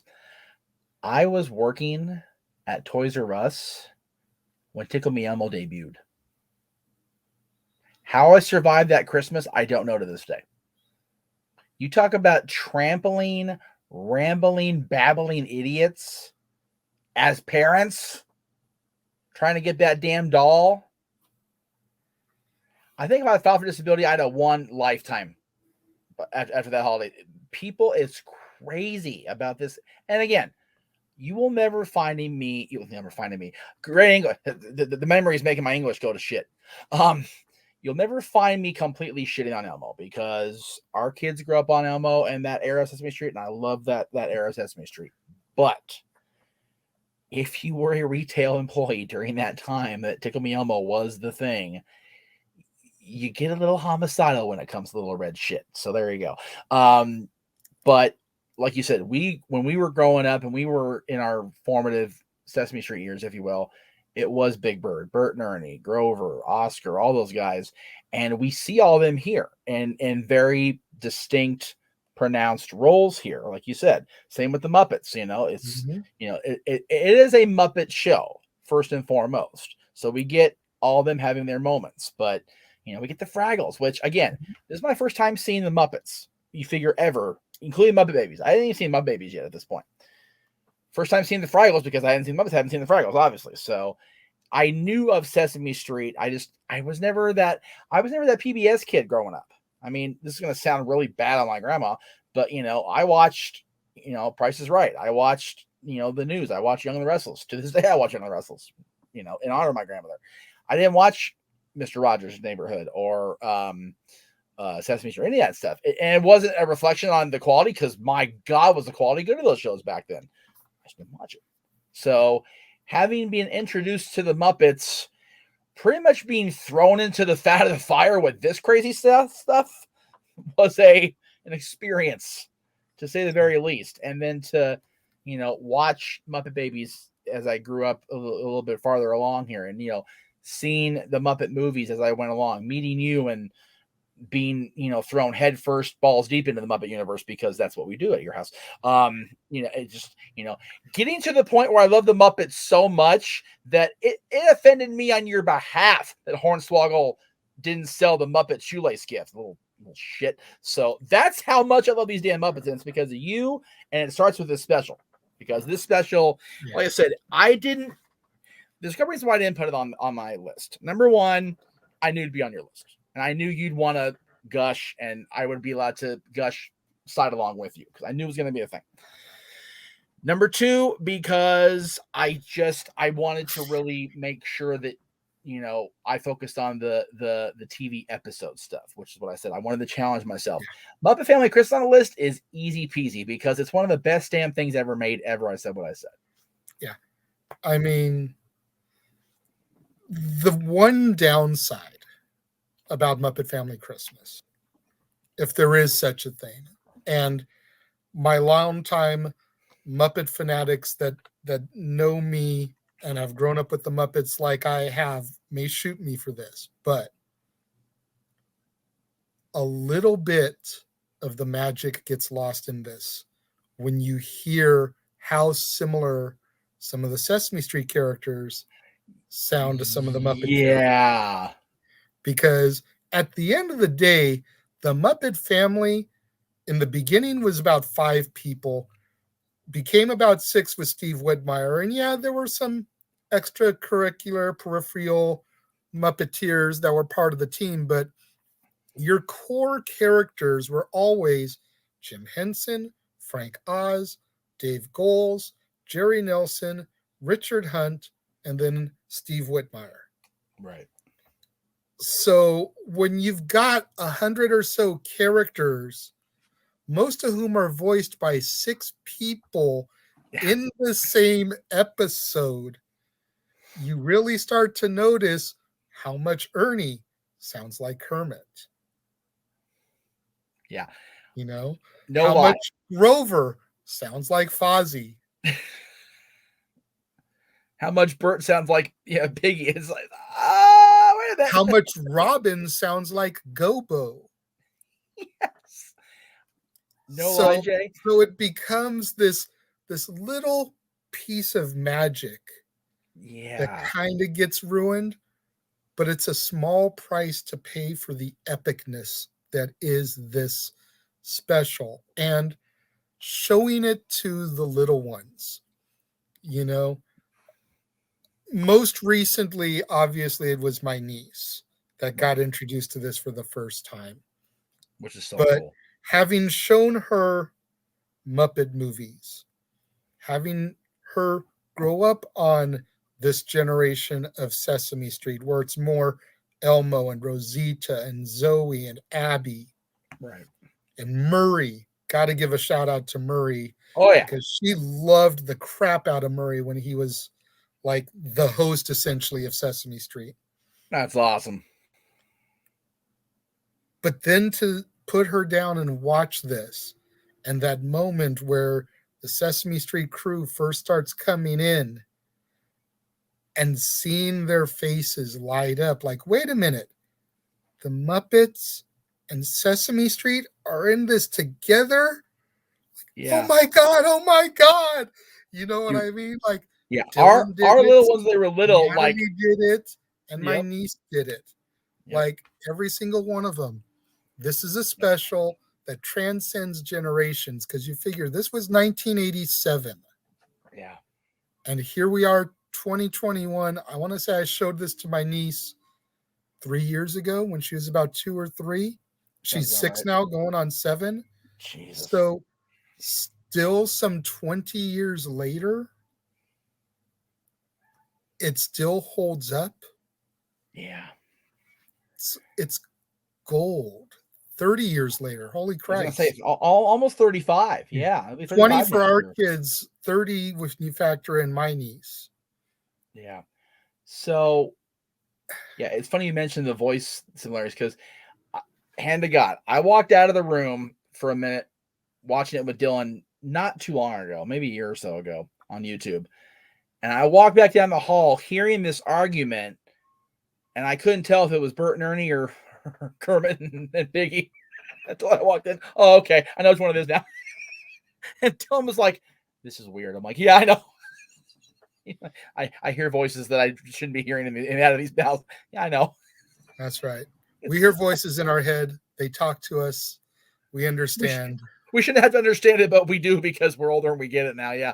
But yeah, I can imagine little ones like. Well, see, the little ones don't get it. It's not till you get older that you start to realize this stuff. Right. Exactly. Yeah. When you're a kid, it's Bert and Ernie. It's you don't process it. But man, once that realization kicks in, you go, hey. But again, like you said, it was the same 5 people because they had to keep it small. They were this little enterprise, this little engine that could for so many years. They were a family-owned business, essentially. Yeah.